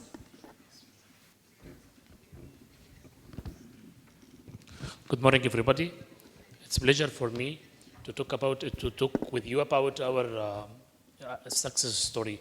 But I prefer to speak with Arabic language because this is my mother tongue, and I can explain for you better than another language. الحقيقة ببساطة شديدة جدا احنا بدأنا تجربة حاضر. معاكم دكتور بلال علي عبد الحميد مساعد رئيس مركز معلومات تغير المناخ وزارة الزراعة والإصلاح الأراضي ومركز البحوث الزراعية. بدأنا تجربة فكرة الإنذار المبكر مع تجارب عديدة كانت في نفس التوقيت من جهات مختلفة. احنا ببساطة بنربط بين البيانات المناخية أو بيانات الطقس. احنا عارفين إن في طفرات كتير جامحة للطقس الفترة الأخيرة بسبب ظاهرة تغير المناخ. فاحنا بنشوف الخريطة الزراعية أي محصول منزرع في أنهي منطقة وحاليا هو في أي مرحلة فينولوجية، وبالتالي حدوث أي ظاهرة مناخية هيكون تأثيره عامل إزاي. المزارع مش هيفرق معاه كتير أو لا يعنيه توصيف الحدث المناخي أو الظاهرة المناخية بقدر ما يعنيه الممارسة الزراعية اللي المفروض يعملها. فاحنا ببساطة الوحدة عندنا وحدة إنذار مبكر منقسمة لفريقين، فريق بيحلل بيانات الأرصاد أو بيانات الطقس، والفريق الثاني بيحولها لتوصية تمشي مع المزارع وفقا للغة فهم المزارع، وبيتم إرسالها لعدد كبير من المزارعين وخصوصا الموجودين في المناطق الهامشية في مصر. في جنوب مصر عندنا وادي النقرة وادي الصعايدة، وعندنا في وسط مصر، وعندنا كمان في شمال الدلتا. بيتم إرسال الرسائل في شكل SMS مسج، رسائل نصية قصيرة بتوصل للمزارعين بالممارسة اللي المفروض يعملها. وكمان بيتم نشر كل التوصيات على كل مواقع التواصل الاجتماعي. والحقيقة لقينا إن في تأثيرات إيجابية كبيرة جدا للي بيحصل في هذه التجربة. وكمان الحقيقة يعني عملنا أكتر من سيرفي أو دراسة أو حصر أو عشان ناخد الفيدباك من المزارعين. بقى لنا 3 سنين شغالين في الموضوع ده، والحمد لله محقق نتائج جيدة، وإن شاء الله على أمل إن إحنا الفترة الجاية يعني نتقدم أكتر من كده، لأن إحنا لحد دلوقتي بيتم إنتاج الرسائل النصية مانيوال. محتاجين خبير زراعي ياخد البيانات المناخية من حد متخصص في جزء الأرصاد وبعدين يحولها لتوصية. احنا حاليا شغالين على جزء ان احنا باستخدام الاي اي نقدر نعمل جنريشن او نعمل توليد للرسائل دي، بحيث الاحداث اللي موجوده والظواهر الجويه يتم تغذيه الاي اي بكل التفاصيل بما فيها المحاصيل، الخريطه الصنفيه، وكمان الاعمار بتاعت المحاصيل، ايه اللي ممكن الاصابات اللي بتحصل المحاصيل، مع الهيستوري لكل التوصيات اللي كانت خلال الفتره اللي فاتت. ونشتغل على الماشين ليرنينج لحد ما يحصل توليد للتوصية بشكل مباشر. طبعا في البداية هيبقى في تجارب كتير عشان نتأكد ان التوصية بتطلع بشكل سليم.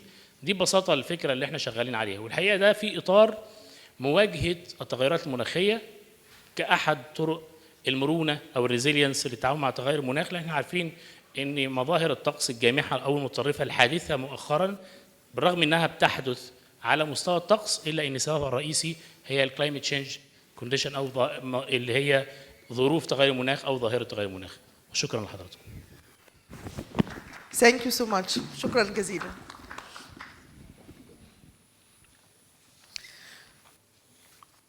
Do you like? Yes.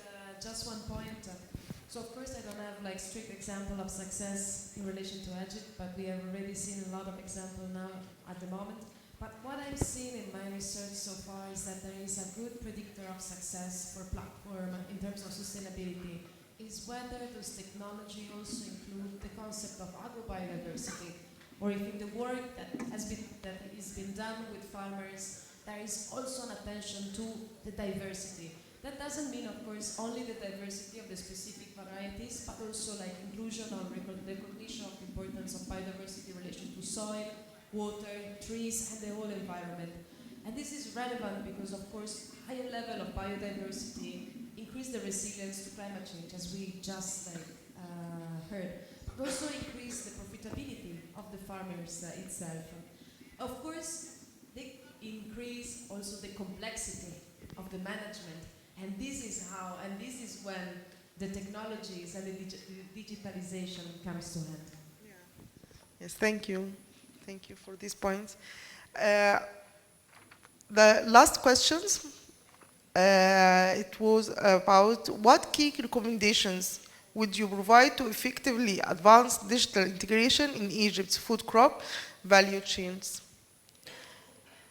So after this discussion, it is a very valuable discussion, we have to give just key recommendations to put it in our mind, to take it in our consideration for next planning for our project. اول حاجه السستينابيلتي، يعني اي بلاتفورم لازم يبقى ليه سستينابيلتي. تاني حاجه يعني لازم يبقى في ماركتينج او يعني تسويق او تعريف بالبلاتفورم عشان يوصل لاكبر قدر من الناس. كتير جدا من البلاتفورمز ما حدش يعرف عنها حاجه او بيلاقيها بالصدفه، فلازم يبقى في اماكن التركيز. يعني مثلا لو اتكلمنا على حاجه زي التمور مثلا، لازم يبقى في دعايه كافيه للبلاتفورم ده في اماكن الانتاج. ممكن تبقى ننزل في الاماكن دي نعمل يعني تعريف بيه بشكل كبير، نعمل حتى تعريفات في الشوارع، دعايه في الشوارع للبلاتفورم دي. المهم ان هي توصل للناس. يعني انا متهيألي ان الميديا هتكون هي اقرب حاجه، لان انستيد اوف ان احنا بدل ما ينزل شخص للمزارع بعينه وان هو يتكلمه ويقول له. كلنا طبعا عارفين التمثيلات بتاعت سر الارض زمان كانت جميله جدا وبتوصل للمزارعين بشكل يعني يومي كبير جدا، وناس كتير غير مزارعين كانوا بيقعدوا يتابعوها ويتفرجوا عليها. فانا متهيألي لو المنصات ديت كانت على الميديا بشكل اعلانات بشكل متكرر للناس، هتبتدي هم هيستخدموها. المشكله ان احنا عندنا القنوات اللي حتى متخصصه في الزراعه للاسف كتير من المزارعين ما بيتابعوهاش. مصر الزراعيين يعني ما بيتوعاش، فاحنا عايزين نوصل فعلا للناس. يعني انا مثلا انا بنزل الواحات كتير عشان التمور، هناك الناس يعني عايزه يعني اللي يلقنها. هو الدور المرشد الزراعي مهم جدا. اي ثينك ان هو لو تعاون مع الشركات، ما احنا ما عندناش مرشد زراعي، معلش. لا في مرشدين لا زراعيين. معلش، على ارض الواقع، على ارض الواقع اخر مرشد زراعي اتعين سنه 84. سيبنا بالتعيين، بس طلع في ناس معاش. في ناس موجودين مفيش بص مشكله. حضرتك انا بتكلم على ارض الواقع، ما عندناش ارشاد زراعي فيزيكال زي ما كان الاول. تمام. فلازم بقى ان احنا نعمل حملات. بس دكتور ميرفت معانا من معهد الارشاد الزراعي وهي عارفه كويس ان في ناس بينزلوا فعلا المزارعين. ما هي دي حملات لكن لا ما مش احنا منتظم. هنبتدي نغير انا من شكل بتكلم المرشد اللي موجود. وبعدين هقول لحضرتك حاجه معلش. انا هقول لحضرتك تجربه شخصيه. انا نزلت عشان نعمل جاب اناليسز لكل مصانع التمور اللي في الواحات. اوكي. اول حاجه قابلتني، انا نازل، انا راجل في معهد تكنولوجيا غذائيه، اول حاجه مفيش تمويل. تمام. فانا نزلت على حسابي انا والزملاء. اوكي. رحنا هناك اقامه على حسابنا، بنلف على حسابنا. الحقيقه المجلس المدينه وفر لنا عربيه بحد جايد عشان نلف. عشان كده انا بقول التعاون ما بين القطاع الخاص والحكومه والجهات البحثيه. لو القطاع الخاص هو هيستفيد، هو هيعمل برنامج وهيبتدي يعرضه على المزارعين. لو هو اعتبر ان المشردين الزراعيين دول شغالين معاه، هو هيقدر يوفر لهم كل الحاجات دي. هقول لحضرتك حاجه، كل الشركات الزراعيه بتهتم بناحيه الزراعه عشان هي هتبيع مبيد، هتبيع سماد، هتبيع كده. لكن انا بتكلم فيما بعد ذلك في البوست هارفست وفي التجهيز في الباكينج هاوس، دول واقعين. اوكي. فدول محتاجين حد يتصل معاهم فيزيكال، يبقى موجود يعني ويعرفهم، حتى لو في بلاتفورم او في ابلكيشن او كلام من ده، يعرفوا له، يعني يعرفوا ازاي يستخدمه بسهوله، ما يبقاش في حاجز، لان ساعات بيبقى في حاجز نفسي بينه وبين الابلكيشن. هو المزارع ذكي جدا وعارف ان هو لما هيستفيد من الشيء ده هو هيتعلمه كويس وهيقدر يستعمله، مفيش مشكله. كل الشركات الزراعيه بتنزل للمزارع عشان يشتري سماد او يشتري مبيد. تمام. اللي انا بقول لحضرتك عليه اللي هو فيما بعد ذلك من البوست هارفست لا على السماد ولا على المبيد، انا عارفه كل دوت، والشركات الخاصه بتقوم بدوت كويس جدا. انا بتكلم على اللي بعد كده. فاحنا دلوقتي كشركه متخصصه في الرقمنه في الديجيتاليزيشن، هي اوريدي عندها بلاتفورم وعايزه انها تعمل ماركتنج للبلاتفورم بتاعه ده عشان المزارع يقدر يستخدم البلاتفورم بتاعها، وهي هتستفيد من ان هو بيستخدم البلاتفورم بتاعها. طب ده يوصل ازاي؟ ما هو مش هيقدر يوصل يعمل اكسس للماركتنج انترناشونال او حتى الا اذا عمل باكينج كويس واستخدم تولز كويسه يقدر ان هو يوصله للاسواق الخارجيه. فهيوصله للاسواق الخارجيه ازاي لو ما هوش ساعدناه ان هو يقدر يغطي نقطه الضعف ده؟ هو عنده ويك بوينتس عايزين نقويها. فاوريدي البلاتفورم بتاعي ممكن يساعد ويساهم ويشارك مع الحكومه ومع المراكز البحثيه في انها توصل للمزارع، تعرفه ازاي يغطي نقاط الضعف ده عشان يقدر يستخدم البلاتفورم ده. البلاتفورم ده لو هتجيب له فرص تسويقيه حقيقيه هيشتغل. تمام. لو هتجيب له فرص تسويقيه حقيقيه، يعني هو بيشتغل عشان هيبيع، هيشتغل. لكن غير كده يعني مثلا عندنا تجارب كتيره. يعني انا مثلا كنت مسؤول عن مشروع بتاع تطوير صناعه العسل الاسود في جنوب الصعيد. ايوه. نفس الحكايه. الناس يعني في كلام كتير، ظبط عشان هتسوق اكتر، هتصدر، لكن هو مش شايف قدامه فرصه حقيقيه للبيع. فيجي يقول لك انا كده كده بكسب، انا دي حقيقه ايه اللي يخليني اكسب؟ يعني اسمع كلام وهصرف عليه فلوس كتير. تمام. وده الهدف من المشروع بتاعنا، فهو ان احنا اهم حاجه ان هو يحس ان ايه، ان ده فرصه تسويقيه حقيقيه من على البلاتفورم دي. هتلاقي ان ممكن يبقى فيه استجابه ان شاء الله. اكيد. دكتور اسامه اتفضل. I think we need to make a study on the landscape of digital applications in Egypt. This study will aim in the future to develop, or can aim in the future to develop a meta platform where all these fragmented systems can talk to each other, can share data according to the rules. They can share data, they can communicate together, they can make collaboration, PPP or whatsoever kind of collaboration. And this can be a new agriculture data space where data-driven insights can, for everybody, can be available. For the government, for regulators, for policy making, for operational aspects for the business, for the farmer. So having such a sphere, digital sphere, would make it possible you have a comprehensive and deeper looks into the profile of operations, into the value chain, then going to modeling the value chain, not fragmentedly, but from within this platform, you can then have the whole of your value chain, and you can have a better look at it. Thank you, Dr. Usama. At this point, we cannot ignore the artificial intelligence as like the potential for every platform that we have now, and also including evidence banks that's mainly started with the beneficiary edible and readable language, not our scientific language or even the policy language. I believe also that we need the policy makers to be to market their work more and more, because we have a very impressive work that we already from the Ministry of the Agriculture today, and I believe that we need more and more marketing for this so it can be accessible for the main beneficiaries, I think. Thank you, Dr. Alia.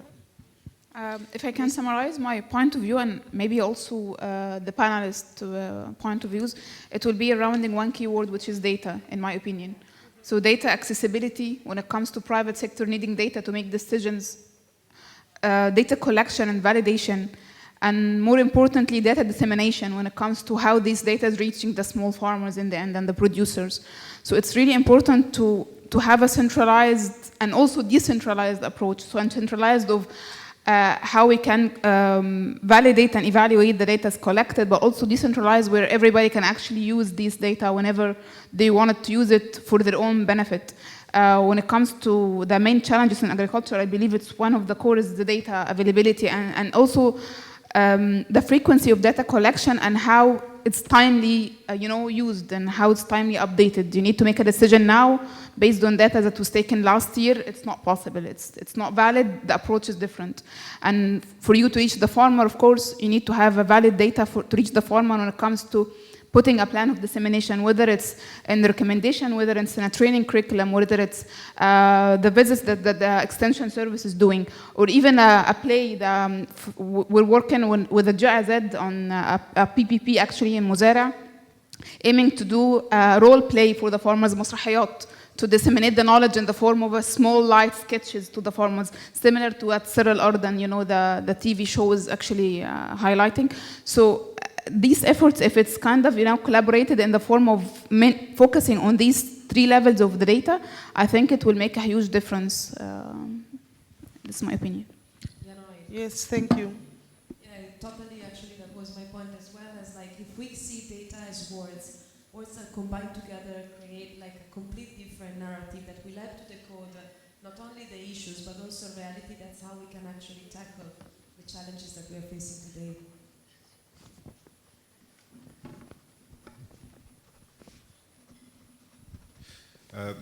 I can't say much more than what the panelists said, but data is important.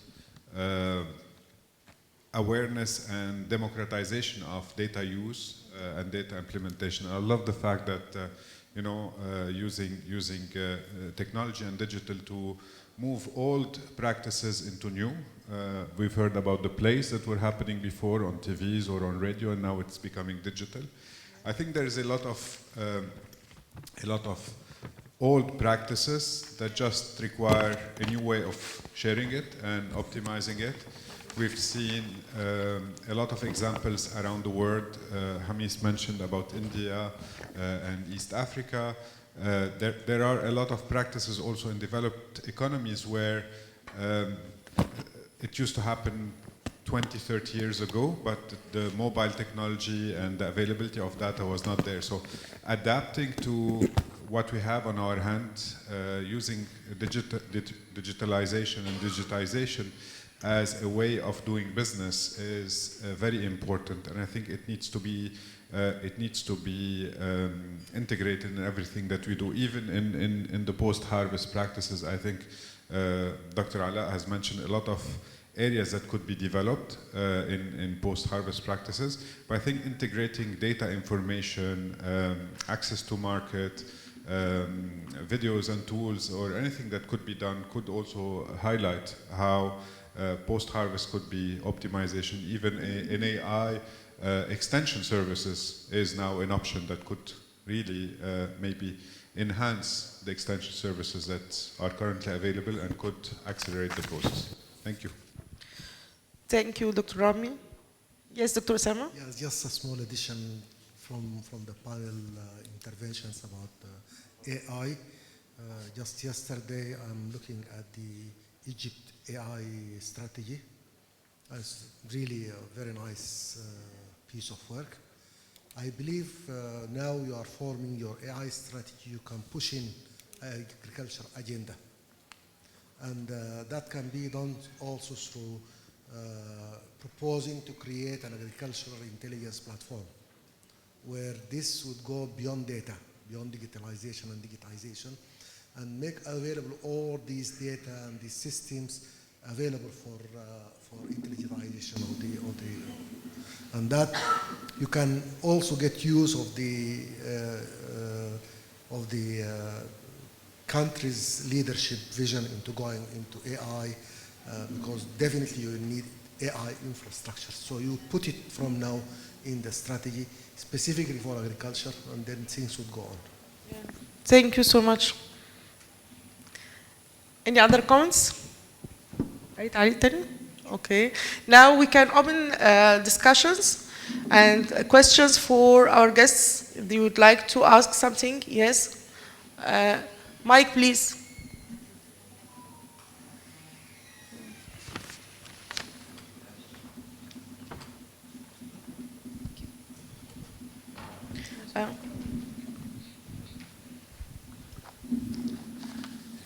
شكرا لحضراتكم جميعا. استاذن حضرتك تعرف نفسك وبعد كده تسال سؤال. اسمي مصطفى النجاري، انا رئيس لجنه الزراعه والري بجمعيه رجال الاعمال المصريين. اهلا وسهلا. ونائب رئيس مجلس اداره جمعيه المصدرين اكسبولينك. اللغه بتاعتي هي العربي. احسن. ودائما بتكلم بالعربي في الزراعه، دائما بتكلم على مشاكل العربي الزراعه بالعربي. تمام. ولكن واضح ان احنا في مصر يمكن ما بنفهمش العربي. اوكي. فانا maybe it's better to speak in English. Okay. افضل واحسن. Of course, thanks to all distinguished members of the panel. I have been in the field of agriculture for. I'm the third generation in my family in agriculture. I was raised in Holland for some part of my life, so I know what it means innovation in agriculture and what it means agriculture to everyone. Of course, we have a food crisis everywhere. Globally, we have to work all together. By 2050, population will be almost 9 billion inhabitants, and we have all to work together to increase the food production at least 70% from what we are now today. Okay. If I have to talk about Egypt of course is not only playing a national role by expanding the area planted, but it's playing an international role. Actually, they are increasing the area reclaimed, and we have to look for two major points, which is the availability of water and the quality of the soil. It's very important that we have big challenges for the underground water in Egypt, which was cleared, I think, last 1 or 2 years. Most of the investors are having problems about the underground water regarding the availability and the quality as well. That's why if I talk about Italy, what they are doing at the moment, they are launching a program which is called MATE program. It's sponsored by Her Excellency Meloni regarding Africa, mainly in 4 sectors. One of that is the agriculture, and they are concentrating on the rational irrigation and the intensive horticulture to try to gain as much value from each cubic meter of water and each square meter of land. It's very good program. I think we have to focus on that. Egypt is classified as a vegetable and fruit country. We are not a grain country. We are not like Russia. We are not like Argentina, Ukraine, or others. But the point, before we talk about digitalization, we have to mention that the average export price unit for Egypt is very low. If our esteemed minister, when we announced that Egypt is exporting about 8.2 or 8.3 million tons of fruits and vegetables, but the revenue is very low. It's about $4.7 billion. And by easy equation, you can understand that the average export unit is not more than $550 to $570 per ton. While if I have to look for the our area, I have to look for our Mediterranean area. I have to look to Spain, I have to look to Italy, I have to look to Morocco, Israel, Turkey. The average is more than 1,200 euro. That means that we are in the wrong direction. We have to remap our items and varieties which is planted in our area, because it's consuming water, it's consuming land, it's consuming power.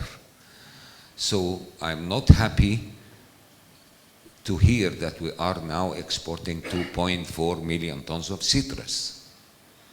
Okay, because citrus and potatoes and onions are very cheap products.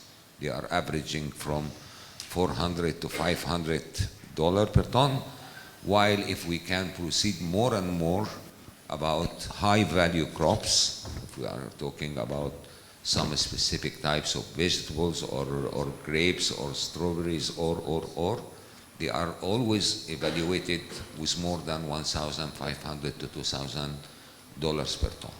So this is one of the studies which have to be covered if we are talking about how to benefit from the value of the water and the value of the power, okay? The other issue, of course, I know Muzera and I know other platforms, but they are only a source of trying to collect the crops to exporters or to manufacturers. But about the quality, I think that they have to go for more and more specific point. I've been talking to the chairman of Muzara about the mobile laboratories. We should go for having mobile laboratories. We have seen Egypt is playing a good role if they go for vaccines, let us say, so easily they can cover the whole country. But for agriculture, there is a big gap between the producers and the farmers in Upper Egypt and in, as His Excellency Doctor is saying about El Wadi Gidid or they don't have labs. And that's why the producer is not going to come to a good practice, agriculture practices, because if I tell him, okay, I need to do that, I need your crop, he say, okay, but go for lapping, you go take your sample and send it to Doki, about 1,000 kilometers, and wait until you have the result, and if it's accepted, I will buy that. It doesn't go. We all know our map, we all know where the strawberry is planted, we all know where the potatoes are planted. There should be a mobile lab near the area of production so the farmer can understand the value if he have a certificate of MRL that he is in comply with the measures of the maximum levels of residues. So without having this logistic point, I think that there will be no link of the production, the good production and the productivity and the value of the crop for the sake of the farmer. Of course, I've been talking about smart farming. Many of the farms we are using now satellite with the sensors, which is really helping us to decrease the water needed for irrigation or the pesticides usage, and we are gaining more productivity according to the climate changes and what have been mentioned. I could ask the government, the Ministry of Agriculture, according that the minister is the chairman of the Egyptian Agriculture Bank, which they are doing a great job, that they are financing the farmers with a very low interest rate for the crop cost, to add the smart farming cost as one of the items should be covered. Okay, this would help a lot. Branding is very important. I think nobody have been talking about branding. Without brand in the food and in the agriculture crops, you will not gain a value for your product. I have to thank, of course, the research center about their activities in implementing seeds and seedlings in the grains. We are in Egypt. We are, of course, proud to have one of the most valuable varieties for rice, for wheat, for faba beans, maybe for lentil, but we are not successful in the fruits and vegetables. And we don't have enough time to try to implement more valuable varieties. So there should be protocols between the research centers, the Egyptian research centers, and everywhere. There should be protocol to accelerate time. We don't have this plenty of time to wait for 6 or 7 years to implement new varieties which can afford the high salt in the soil or the lack of water. So there should be always merging, like we do in quarantine, in the plant quarantine. We always do protocol to open new markets according to the studies. So we should go and try to import the varieties which would be suitable for our soil and for our water consumptions. I will not take too much money, but Egypt, of course, is, we have a sort of good data, but we have a lack of good analysis, which is also a big problem for us. We should always look for the numbers from the correct ways how to upgrade and to increase the value chain of this data.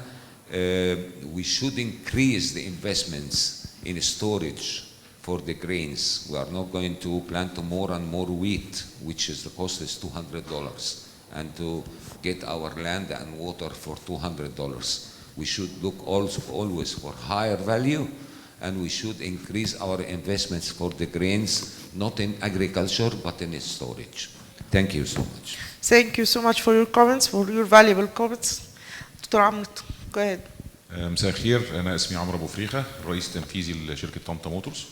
أنا حاضر النهارده بصفتين، طنطا موتورز، وبصفة تانية إن إحنا من looking for new opportunities في عالم digitalization في الأجريكلتشر. أعمل إيه؟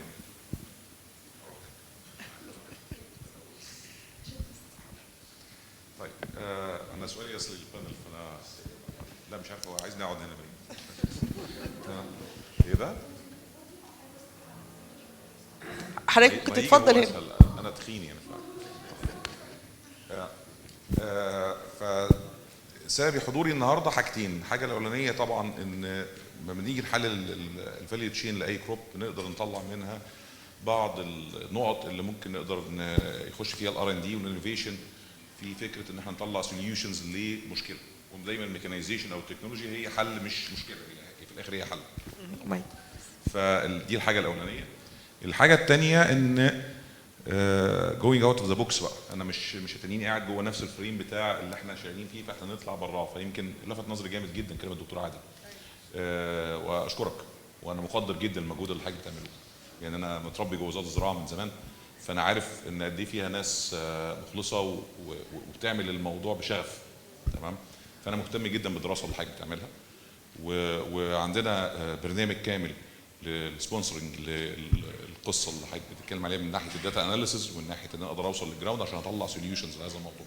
فكنت بيه النهارده فرصه طيبه ان احنا ان شاء الله نقدر نتعاون مع بعض. ولكن انا ما شفتش في الحوار اللي على البانل نقطه يمكن غير الكلام على الديجيتاليزيشن في حد ذاته. في الاخر طب انا رقمنت الموضوع حليته تمام، بس انا ما شفتش كلام على الدبس بتاع الاناليسيز بتاع البروسيس. تمام. ان انا شايف من اول ما انا بحط الفسيله في النخله او بحط التقاوي في الطماطم او في البطاطس لغايه ما لو طلعتها على الشلف، التحليل بتاع ده انتو فيري فاين ديتيلز. تمام. ده مش موجود حاجه في الاخر. انا بقول انا عايز داتا، فهروح للدكتور محمد والنبي اديني احنا زرعنا كام فدان، زرعنا مين اللي بيزرع ايه، مش عارف ايه. دي خلاص ده كده ده كده جايب ماكرو فيو، مش جايب انتو فاين ديتيلز. وده النقطه اللي طب انا عرفت خلاص ادي تقسيمه الزراعه في مصر والكلام ده كله. لكن حقيقه الامر التشالنجز فين جوه الفاليو تشين بقى. يعني لما حضرتك النهارده اسمع كلمه او احنا سامعينها كلنا عارفينها ان انا عندي لوس تصل ل 50 و60% في الكروبس. تمام. ان انا عندي محصول زي البالم او زي التمور او الكلام ده كله لا يصدر الى ال3 دول. تمام. وبالتالي اللوكال ماركت عشان خاطر انا عندي في الحته في مشكله في البوست هارفستنج، كل دي تشالنجز. تمام. ال 50% دي هي دي المكسب. فلو جبت منها وفرت بدل ما 50% بيروحوا ب 40%، فانا طلعت 10%. تمام. مين بقى اللي هدفه يدور على 10% دي؟ تمام. في الاخر الديجيتاليزيشن از تول، ما هيش الهدف في حد ذاته. فبالتالي وات از ميسنج النهارده في الدسكشن، ما عدا يمكن الجزء اللي انا سمعته بعمق من الدكتور عادل، هو التحليل الطبيعي. القصه يمكن حضرتك ذكرتيها بقى في قصه الارشاد الزراعي والكلام ده كله. هي وزاره الزراعه طول عمرها انا عارف ان هي عباره عن حاجتين اتزاد عليهم غير الانتاج، يعني هو حاجتين، البحوث والارشاد. كويس؟ يا فندم، لا الارشاد لا يواكب العصر حاليا. تمام. انا النهارده مش يعني ممكن ابقى محتاج الدكتور عادل يجي يقعد يتكلم معايا يحكي لي، عشان انا راجل مش تكنولوجي عالي. لكن النهارده اي حد من الجيل اللي طالع جديد هيخش على طول على تشات جي بي تي، هيخش على اي وات ايفر بقى اللي هيخش عليه، هيطلع كميه معلومات كتيره جدا وابديتد وعلى مستوى العالم وخبرات مختلفه. فبالتالي احنا محتاجين نديجيتالايز الارشاد الزراعي. بس اشكرك. شكرا جدا لتعليقاتك المهمه. اتفضل.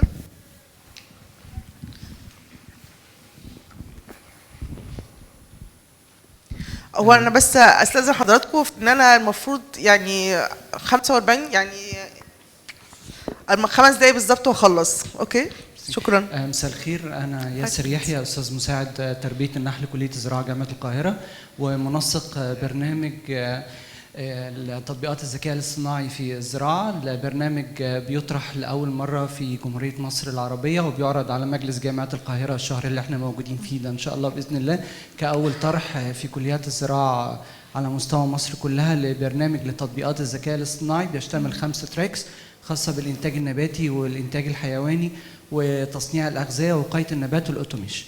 أنا تخصصي بقى تربية النحل والاهتمام الأساسي بيه. النقطة اللي عايزين نطرحها بشكل قوي جدا، المواصفة القياسية للأعسال المصرية بيتم تغييرها في الوضع الحالي.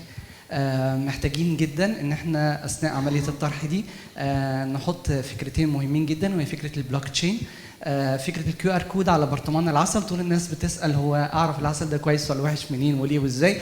مش مهمتي كمستهلك اعرف الموضوع ده، مهمه البلوك تشين ان انا يكون في كيو ار كود. كيو ار كود ده فروم هايف تو جار.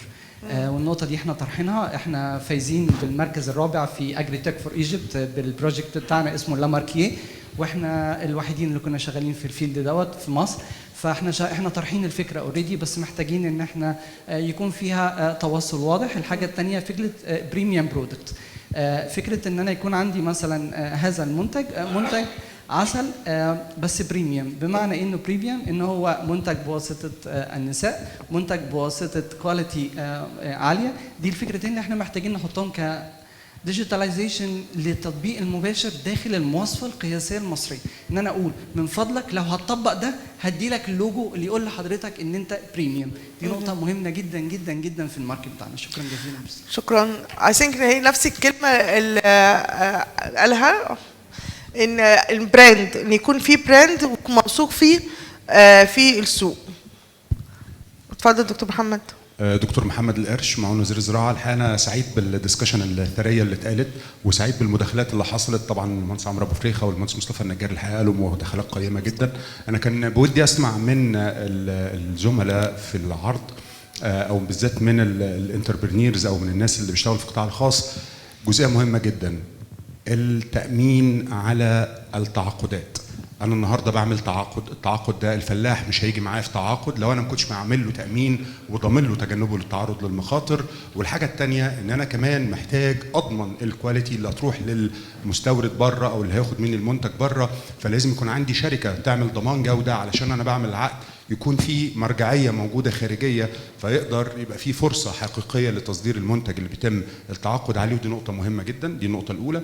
النقطه الثانيه السكاترنج بتاع الارشاد الزراعي، ودي جزئيه مهمه جدا احنا اشتغلنا عليها الحقيقه فتره كبيره. احنا عندنا ارشاد زراعي وعندنا مرشدين زراعيين وعندنا شركات بتنزل ارشاد زراعي، بس الشركه اللي بتنزل مرشد للمبيد بيشتغل عشان يبيع المبيد بس. الشركه اللي بتنزل مرشد عشان خاطر يعمل تعاقدات للمزارعين بيهتم بفكره التعاقد بس. طب انا المنتج المرشد اللي بيقول معلومه عن المبيد عكسها بيقولها الراجل اللي نازل عشان يعمل تعاقد، ممكن تكون الاثنين مختلفين عن المعلومه اللي بيقولها المرشد اللي موجود في الجمعيه، ممكن يكون ده كله مختلف عن الارشاد اللي بيتقال له على الاونلاين من على اليوتيوب او من على وسائل التواصل الاجتماعي، ممكن يكون مختلف تماما عن المعلومه اللي بتتقال من الناس بتوع الاسمده. فالحقيقه السكاترنج بتاع المعلومه هو ده اللي فيه الديبيت او اللي فيه المشكله. الحكايه دي محتاجه يونيفاينج للارشاد الزراعي، واتمنى تكون دي توصيه تكون موجوده، ان يبقى في يونيفاينج، يبقى في توحيد لعمليات الارشاد الزراعي، في مرجعيه وهي اللي تعتمد ما يتم تقديمه من ارشادات ومن معلومات للمزارعين. اعتقد دي هتفرق بشكل كبير جدا في ايصال المعلومه السليمه للمزارع في التوقيت السليم بكل الاساليب، هتلاقيها بتوحد لنفس الاتجاه. شكرا جزيلا يا فندم. شكرا دكتور محمد.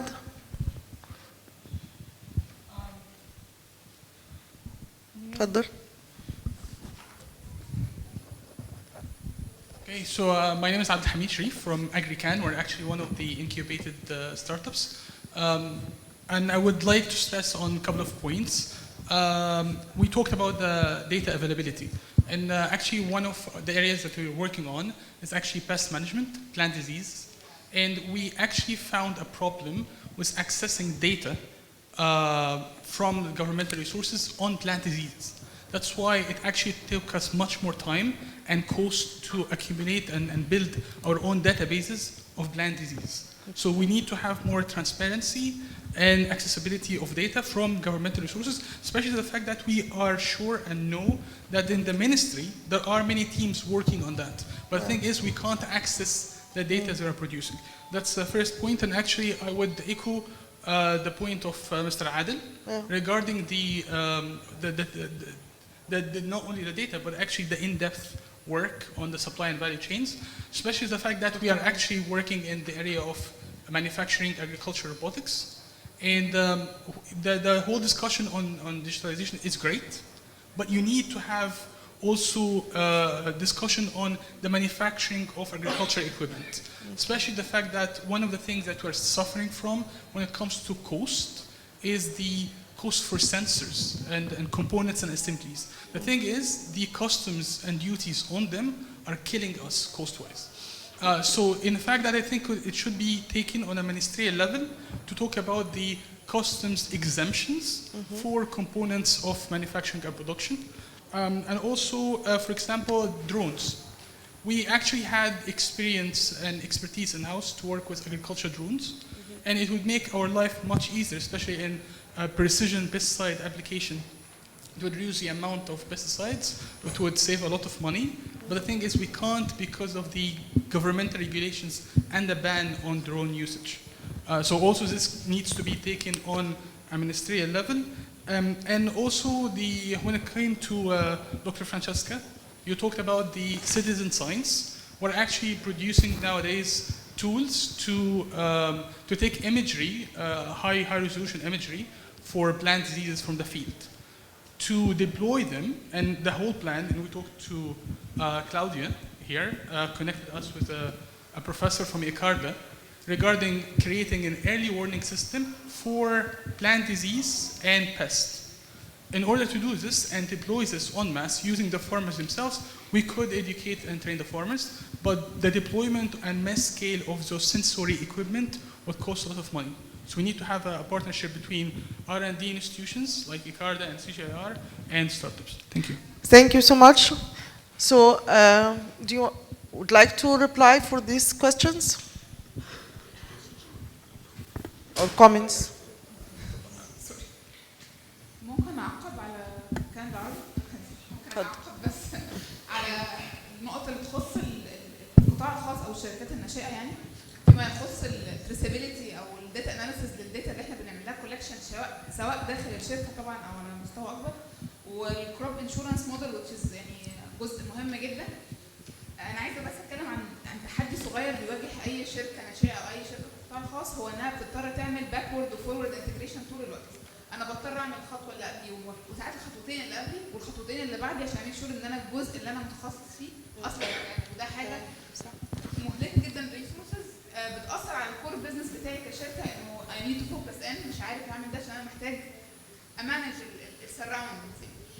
فوين ات كامز للداتا كولكشن، لو انا عايزه اميك شور ان انا بعمل اناليسيس مظبوط زي ما كان الاستاذ مصطفى بيتكلم، لابوراتوريز مثلا الاكسسبيليتي بتاعتها مش دايما سهله، هحتاج دايما عندي مشاكل في الريلابيلتي how to rely on this data اصلا. فلو احنا بنتكلم ان انا عايزه سبورت الايكو سيستم كله، لا محتاجه دايسكتد انتو سب سيكتورز، ايه بقى القطاعات الصغيره وبتربطها مع بعضها ازاي، عشان انا لما هحل 1 باي 1 الكومباينيشن دي كلها هتبقى عامله حاجه في الاخر فيها ادد فاليو. احنا قلنا ستارت اب ليفل او المزارع ليفل بنحاول نعمل فلكسبيليتي سيستم، لان ده اصلا مطلوب مننا من الكلاينتس بتوعنا. انا مش هينفع اصدر لدول معينه اوروبا بالذات الا لما يبقى قادر يشوف الفراوله اللي طالعه دي طالعه من الارض فين او مرت السيده عامله ازاي. I won't do this. بس تعالى بقى في الامبلمنتيشن تشوف التشالنجز من ناحيه انت بتتعاقد مع ناس في السبلاي تشين بتنقل، مش دايما في فلكسبيليتي على النقل نفسه او معلومات واضحه اون تايم على عمليه النقل اللي حصلت دي، مش دايما ده موجود في المحطه اللي انت بتعمل فيها التعبئه. فيو هاف تو كنترول، يا اما هتكنترول كل حاجه بشكل مانوال تبقى في هيفي اوبريشنز عامله بيردن على الستارت اب بتاعتك، يا اما تعتمد ان انت تعمل الحاجات دي سوفت، والسوفت طبعا لحد دلوقتي مش قادر يبقى يعني مش يوزد بشكل افيشنت. when it comes to crop insurance model احنا كنا اتكلمنا مع 3 أو 4 شركات تامين كانوا مهتمين جدا بان احنا نعمل crop insurance model في مصر، لكن للاسف الدسكشن في الاخر end up going nowhere، يعني ما وصلناش حاجه. ومفيش في مصر اوريدي crop insurance model موجود لاي محصول، مفيش one product as far as I know، maybe حاجه موجوده انا مش عارفاها. احنا بنحاول نعمل جارانتي على الكونتراكت بتاعنا للمزارع في ماركت فيه فلكتويشنز كبيره جدا، ودي حاجه مش سهله. فاحنا بنحاول نغير شكل الكونتراكت بتاعنا، بدل ما هو يبقى فيكسد برايس يبقى ماركت بلس برايس بروفيت مارجن. يعني بحاول دايما، اما انا خايف ان المزارع يتعاقد معايا 7 جنيه النهارده ويجي بكره السعر يبقى 9 جنيه فيبيع بره، لا، فانا هقول له لا اتس ماركت برايس بلس انا هحط بروفيت مارجن. فهو في تحديات كتيره احنا بنحاول كشركات او قطاع خاص نميتيجيت، بس ميبي لو احنا ركزنا على الايه البيلدنج بلوكس بتاعتها نقدر ما نضطرش ان انا اعمل الباكورد والفورورد انتجريشن طول الوقت وافوكس اكتر على الجزء بتاعي، لان في ستارت اب ثانيه او شركه ناشئه او مؤسسه ثانيه ممكن تعمل هي الخطوه اللي قبلي او تجربتي الخطوه اللي بعدي. فده فروم ماي برسبكتيف. اتفضل دكتور اسامه. حقيقه النقطه بتاعت البلوك تشين قضيه تكنولوجيا سلاسل الكتل تكنولوجيا سلاسل الكتل واثرها في تطوير الزراعه مهم جدا، مهم بشكل كبير خالص. المثال اللي ضربه الدكتور قبل شويه عن العسل ونغنيه على هذا الامر حقيقه هو مثال واضح جدا كيف نحن نقدر ننقل الانديجينوس نولج براكتسز وكالتشر الى مور انستتيوشنال بلاتفورم. يعني نحن نستمتع لما نبحث عن العسل واصله من فين. جزء من الاستمتاع باكل العسل تعرف انه العسل ده جاي من فين وكلام زي ده يعني. لكن this will work nowhere outside the borders بتاعت المعرفه بتاعتنا والمحيط بتاعنا. حتى لو مشيت السعوديه مثلا. السعوديه مثلا يجينا العسل بتاع وادي الدوعم في اليمن بيعرفوه. لكن نفس العسل اللي بنفس المواصفات لو جاي من سينا مثلا او كذا ما بيعرفوه. فما بالك تمشي لاوروبا وتمشي لكده. نفس الكلام ده مثلا في الماركت بتاع الحلال. مصر انا ما شايف عندها دور واضح في الماركت بتاع الحلال. في انه الان بنتكلم عن قريب ال 10 تريليون دولار الماركت بتاع الحلال. اندستري. كل الكلام ده ما حيبقى لو ما كان في يعني نظام واضح للتريسيبيليتي. وده بتأتى انه يكون في ناشونال انفراستراكشرز بتاعت بلوك تشين في مصر، وهي بتبقى بعد ذاك المانحه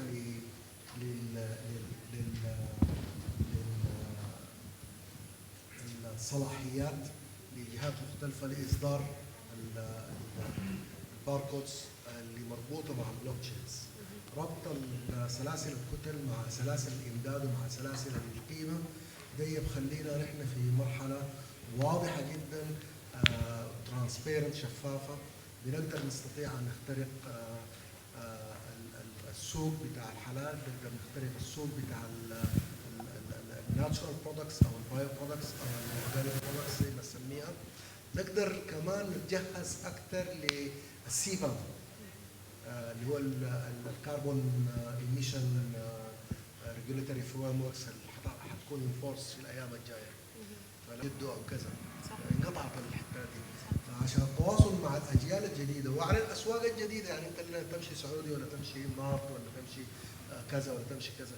الان انت طلعت في ليفل ثاني مختلف من الليفل الزمان بتاع المعرفه المتواصله من المنتج والمستهلك القديم. شكرا جزيلا. اي تعليقات اخرى؟ انا بس عشان الوقت. طبعا اتفضل. بس to answer the startup that's you've tackled a number of questions. One, I totally agree that there need to be a possibility to lobby or a need to lobby for reducing tariffs for IoT devices. The panel did not necessarily tackle a lot of the hardware type of solutions in digital, but I think there's a big need to have this as part of a national strategy to ensure that this is targeted. When we look at drones, for example, it's a major tool to be able to, for example, detect, the palm red weevil on the palm dates, which is a major crop, and it needs to be dealt. You've talked about pest control, so pest management, which is important. When you talk about available data or public data for diseases, it's important that if you want to access public data that is available for extension at a ministry, if this data is then used for commercial value, then there is a need to relook at the potential of how can this data be optimized in a way so that public knowledge is not used only for commercial knowledge. So the business model around your startup needs to be relooked at when you're looking at data availability and data use, and how can maybe your solution could contribute back in terms of AI analysis back to the national database of disease control and so on. So relook at, maybe it would be nice to have that discussion with the ministry to see what are the limitations in data availability and data use, and how can you find a business model around it to be able to support back the use of data. So these are some recommendations to look at maybe in the future. Maybe another panel will tackle more the hardware side. Thank you so much. وشكرا جزيلا for our thanks for our panelists for your contribution in this discussion. It's a pleasure to be among with you today, and thank you for Mr. Menza and the Italian agency for inviting us to be here today. Thank you. شكرا جزيلا. Thank you so much, Dr. Mona and our panelists. Can I just ask panelists to stand for our group photo? Take 2 minutes of your time just to go through what will happen in the afternoon. We will be preparing for the breakout sessions shortly, so just allow me to give you a quick overview of what is to come.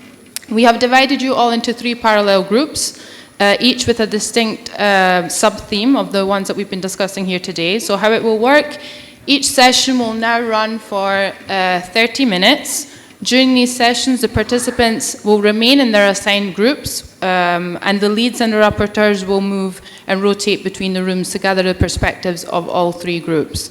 During these breakout groups, after those, we will then reconvene in this room to hear from the thematic leads and to give us an overview of the key insights and commonalities or differences that were discussed between these groups.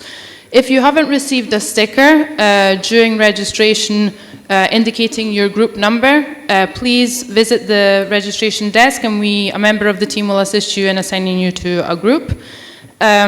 Just to give you an indication of where to go next, the breakout rooms will be taking place on level M in the pavilion. So group 1, which has a green sticker, will be allocated to room 1.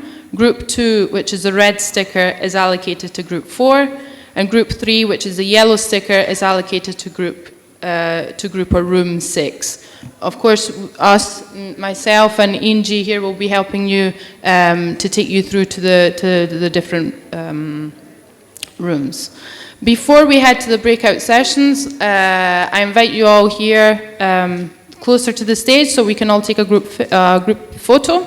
We will then go for a 15-minute break and reconvene at 1:15 in the pavilions for the breakout sessions. So let's gather all here around for our group photo.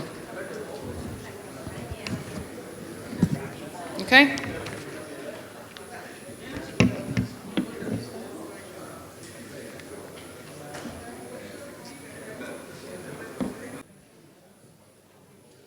Okay, thank you so much everyone for joining us back in the plenary.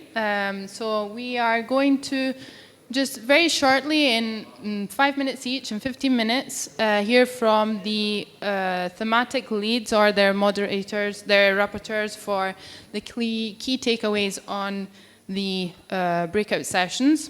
So starting with theme A on the market trends and value chain challenges, I invite Dr. Ala El-Kadi from the Research and Development Technology Center to join me on stage. Thank you.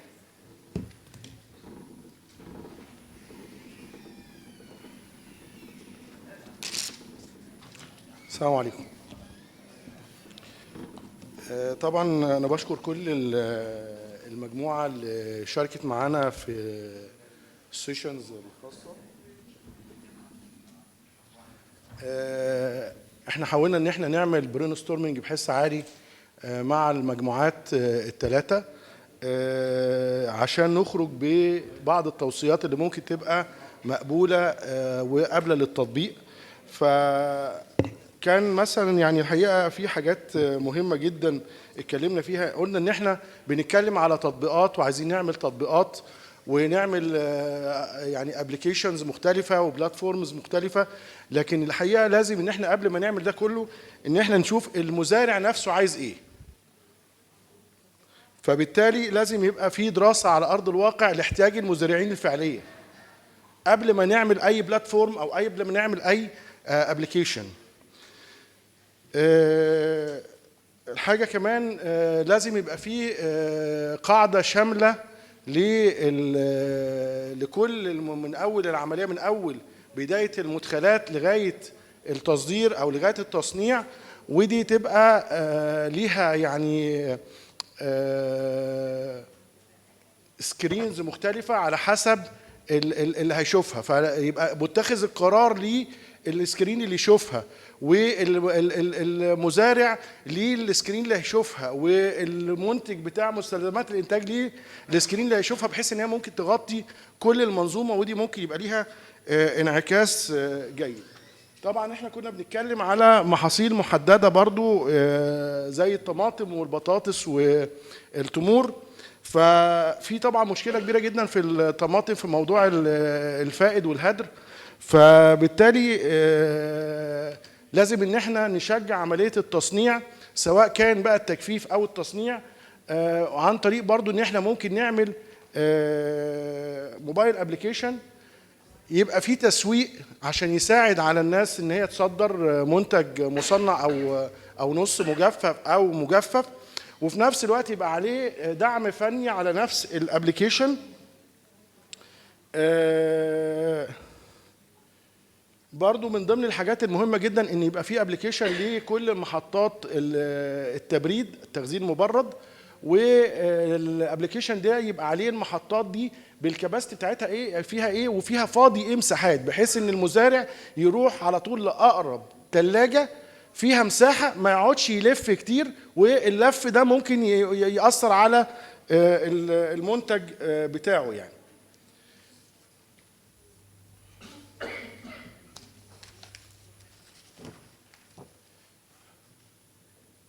برضو من الحاجات المهمة اللي احنا ناقشنا فيها التجمعات بتاعت الكلاسترز، وان احنا نجمع الكلاسترز دول، وخاصة لو احنا عملنا موديل، والزملاء المشاركين كانوا ادوا مثال في بنجر سكر ان هي قرية، كل قرية فيها 500 واحد وكل واحد عنده 6 فدادين، فممكن تبقى موديل يتعمل وبعد كده يبقى يشجع الناس التانية او بقية المزارعين ان هم يخشوا على موديل زي كده.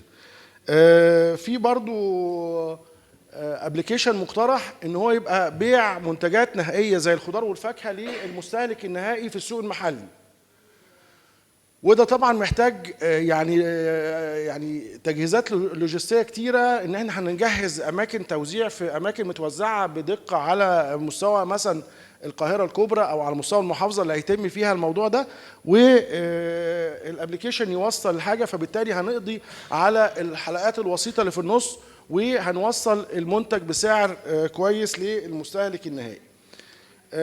في برضو بعض الزملاء اقترحوا مقترح يعني برضو مقدر ان احنا ممكن يبقى في ابلكيشن على موضوع النقل المتخصص للخضار والفاكهه، لان الخضار والفاكهه بتبقى برضو عايزه اسلوب نقل مخصص وظروف معينه وسرعه في الشحن، فاقترحوا ان يبقى في ابلكيشن خاص بالشحن للتصدير. دي اهم المخرجات اللي خرجت من المجموعه الاولى، واتمنى ان هي تبقى فيها حاجات قابله للتطبيق وان كل الناس تستفاد. شكرا ليكم.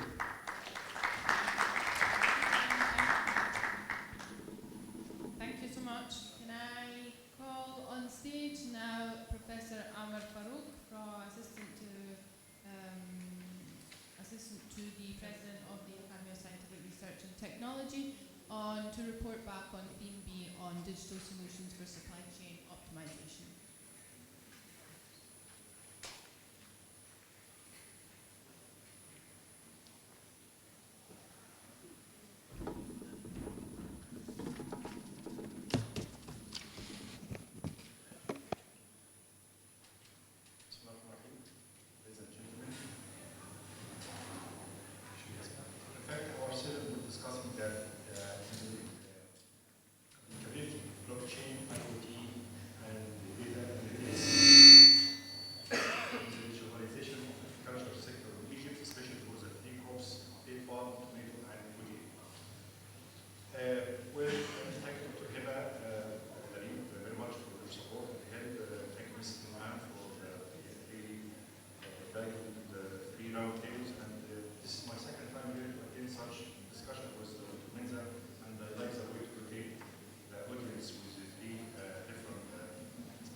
The way to validate or certificate certain data,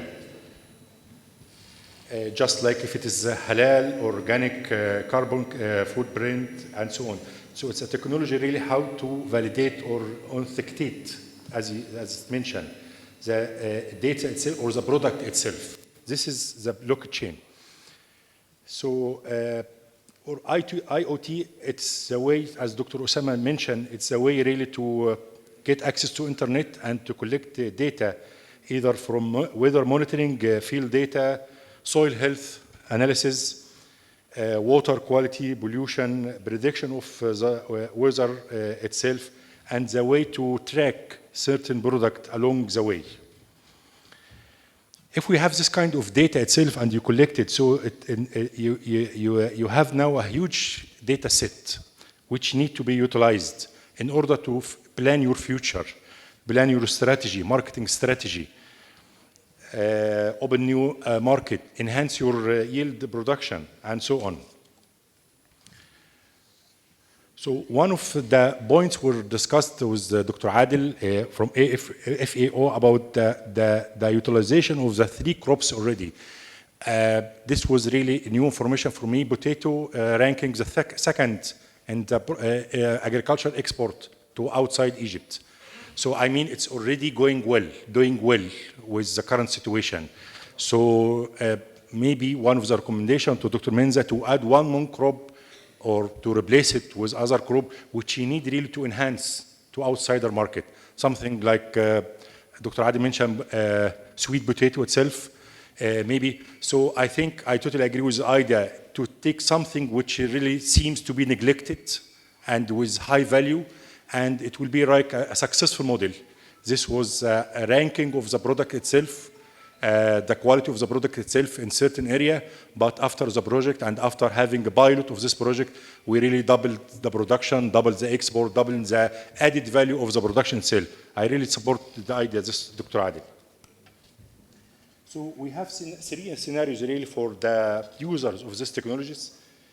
For industry itself, we mentioned if it is really big enterprises, small stakeholder, maybe it's the way to aggregate small farmers together in certain corporates. If you have this kind of IoT technology itself. Startups, digitalization in such a way can be really a good pipeline for job creation in villages.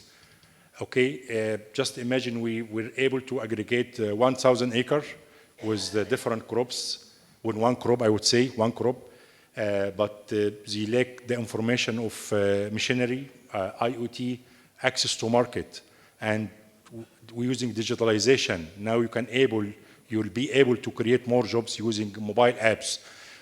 More example, just like none of them will be able to buy single track, but aggregating them together, you can tell them, you can share this tractor from certain place for certain period for certain amount of money. This kind of a job creation for the village itself. The challenge really, I would say, one of my colleagues, the first session I attended, Mr. Ahmed, I'm not sure if he's attending or he left already, and I like the way he expressed it. Is it a way really to enhance the income of the farmer, or it's a way to control the farmer himself? If it's a way to control it, so no one really will come and help you or even support you.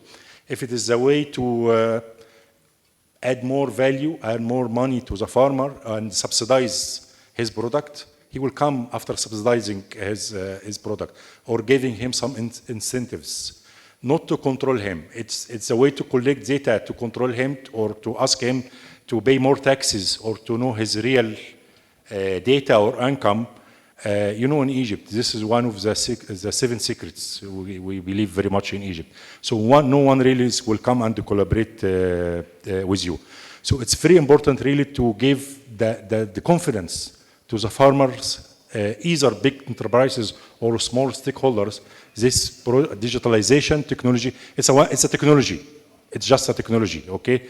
Will help them to enhance their production, increase their productivity. Also one more point to add, and it was mentioned in 2 different sessions, the gradation, how do you, Dr. Adil, you mentioned it? The gradings, yes, gradings. It was mentioned in one more session, really. This is a very good way to grade the product, okay? Not to have it in bulk, so you give it one single price. Grading will give premium product with premium money. I like the expression, and ranking B, C, and so on. So the way of grading using digitalization will encourage farmers to come really and to apply this technology. Thank you so much.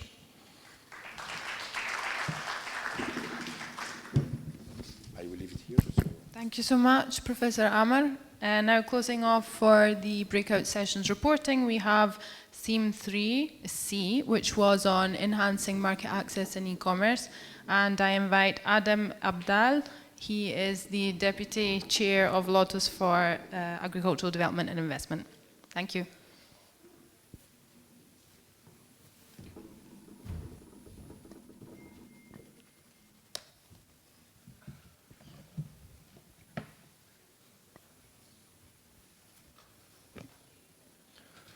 Good afternoon, everyone. My name is Adam Al-Abd. I'm the Deputy Chairman of Lotus for Agricultural Investment and Development. And first, I'd like to thank you all for the excellent discussions that we had earlier. I'm going to get right into it. We're going to summarize the discussions of Theme C, which was enhancing market access and e-commerce. There were a few points that came up repeatedly in all 3 of our groups. And the first one of them, which I believe is the most important, is transparency and trust. Blockchain-based solutions can boost confidence among buyers and sellers both, and knowing the history of the product from where it was produced and harvested to the logistics of transportation and to where it was packaged can be exceptionally important for consumers today and can enhance trust exceptionally. Beyond that, trust is exceptionally important for smallholder farms, or smallholder farmers, as they need to be able to know that their money will come to them because they don't have experience with digital transactions most of the time. Some of these people are unbanked and they may not even have access to something like this, or it may be their first time using something like this. Beyond that, another point was the digital literacy and the importance of it. Usually when we discuss smallholder farms, these people do not have digital literacy. One of the points that was discussed was the importance of teaching these smallholder farms how to use a mouse, from the beginning of clicking on something all the way to making a sale online, and how important that can be for them. And without this, there cannot be market access, there cannot be e-commerce for smallholder farms. An excellent example that was given for something that facilitated this kind of process was the initiative Bashair, which was also discussed earlier when we were here on stage. Next was the data quality and macro level planning. The quality of data determines everything in terms of yields, in terms of informed decisions, and knowing what you're going to plant next as a farmer. We also need to have proper inputs, so we need to have satellites, we need remote sensing. Drones would be a great addition that was talked about. So policy support is also really important for this kind of thing. And we need to have transparency in terms of where we're headed, meaning we need to know how much, for example, potatoes are planted in order to be able to see the future and have some level of foresight on a macro scale as a country, and this is where the government would need to step in. Beyond this, we discussed storage and logistics, and perishability is of course a very important factor and is very limiting, especially for smallholder farms, because they are very limited by the limited time they have to sell their products, especially if they're trying to sell it on the spot once it's already been harvested. They have a very limited window before their products perish, and this relates, of course, to the points that were discussed on stage before, which are that tomatoes, for example, have very high perishability rates here in Egypt. Beyond that was that e-commerce shouldn't just be for the end buyer. No, it should actually be across the entirety of the value chain. This includes blockchain as well. We need to include inputs, input trading, value-added processing, all the way up until final distribution. And then finally, the roles of the government and the private sector need to be clearer. We need clearer policies. We need to understand what role each sector has, as well as proper policy support from the government in order to guarantee trust and confidence in the solutions that we end up providing. Thank you. Thank you so much, Adam, and thank you to our co-theme leads and of course our rapporteurs over the breakout group sessions. It was great to see, your discussions and the lively discussions both in Arabic and English in the breakout sessions. We will be collating all the findings and the proceedings from these sessions, as well as the panel discussion and the various sessions that have been going on today, to then help us to guide the project design that we are currently putting in place. We also take the opportunity to to encourage you to get in contact with us should you want to be part of this upcoming project, or we would like to keep you informed in terms of what we have, the results of this workshop, as well as what is to come next. So I invite Giampiero Mensa to come on stage for the closing remarks of today's workshop. Thank you. Thank you, Claudia, and thank you again to all participants in today's session. Time's flying, we are already at the closing of this enriching session. It was enriching, as I said, to me, because while I was conceptualizing with my team the event, we had to work a lot, to pull together the information. We were not taking in consideration a lot of the points that emerge in today's conversation. So this is exactly the reason we tend to have these meetings, to hear exactly from players that are working, and hands-on, that are exposed to this type of projects on the ground. So, for instance, I wasn't aware of the interest on aspects related to blockchain solutions, and someone brought in the aspects related to data access, storage, privacy aspects that are extremely important. I know that the colleague from Moser probably left, is not longer there, but I wanted to ask her if her company was going to be able to share data collected so far, right? Because data is also equal to value, right, for an organization. To what extent organizations are willing to share their data. But I was also able to learn more about aspects related to the enabling factor and aspects related to the policy and direction that the ministry wants to take in supporting the digitalization of the agriculture ecosystem. And finally, there is something that we were looking at, and it's about the complementary services that can be bundled in existing digital tools, right? We don't have to all the time bring new tools to farmers, right? But how can we make sure that we can combine solution services to other existing tools that are already used by farmers?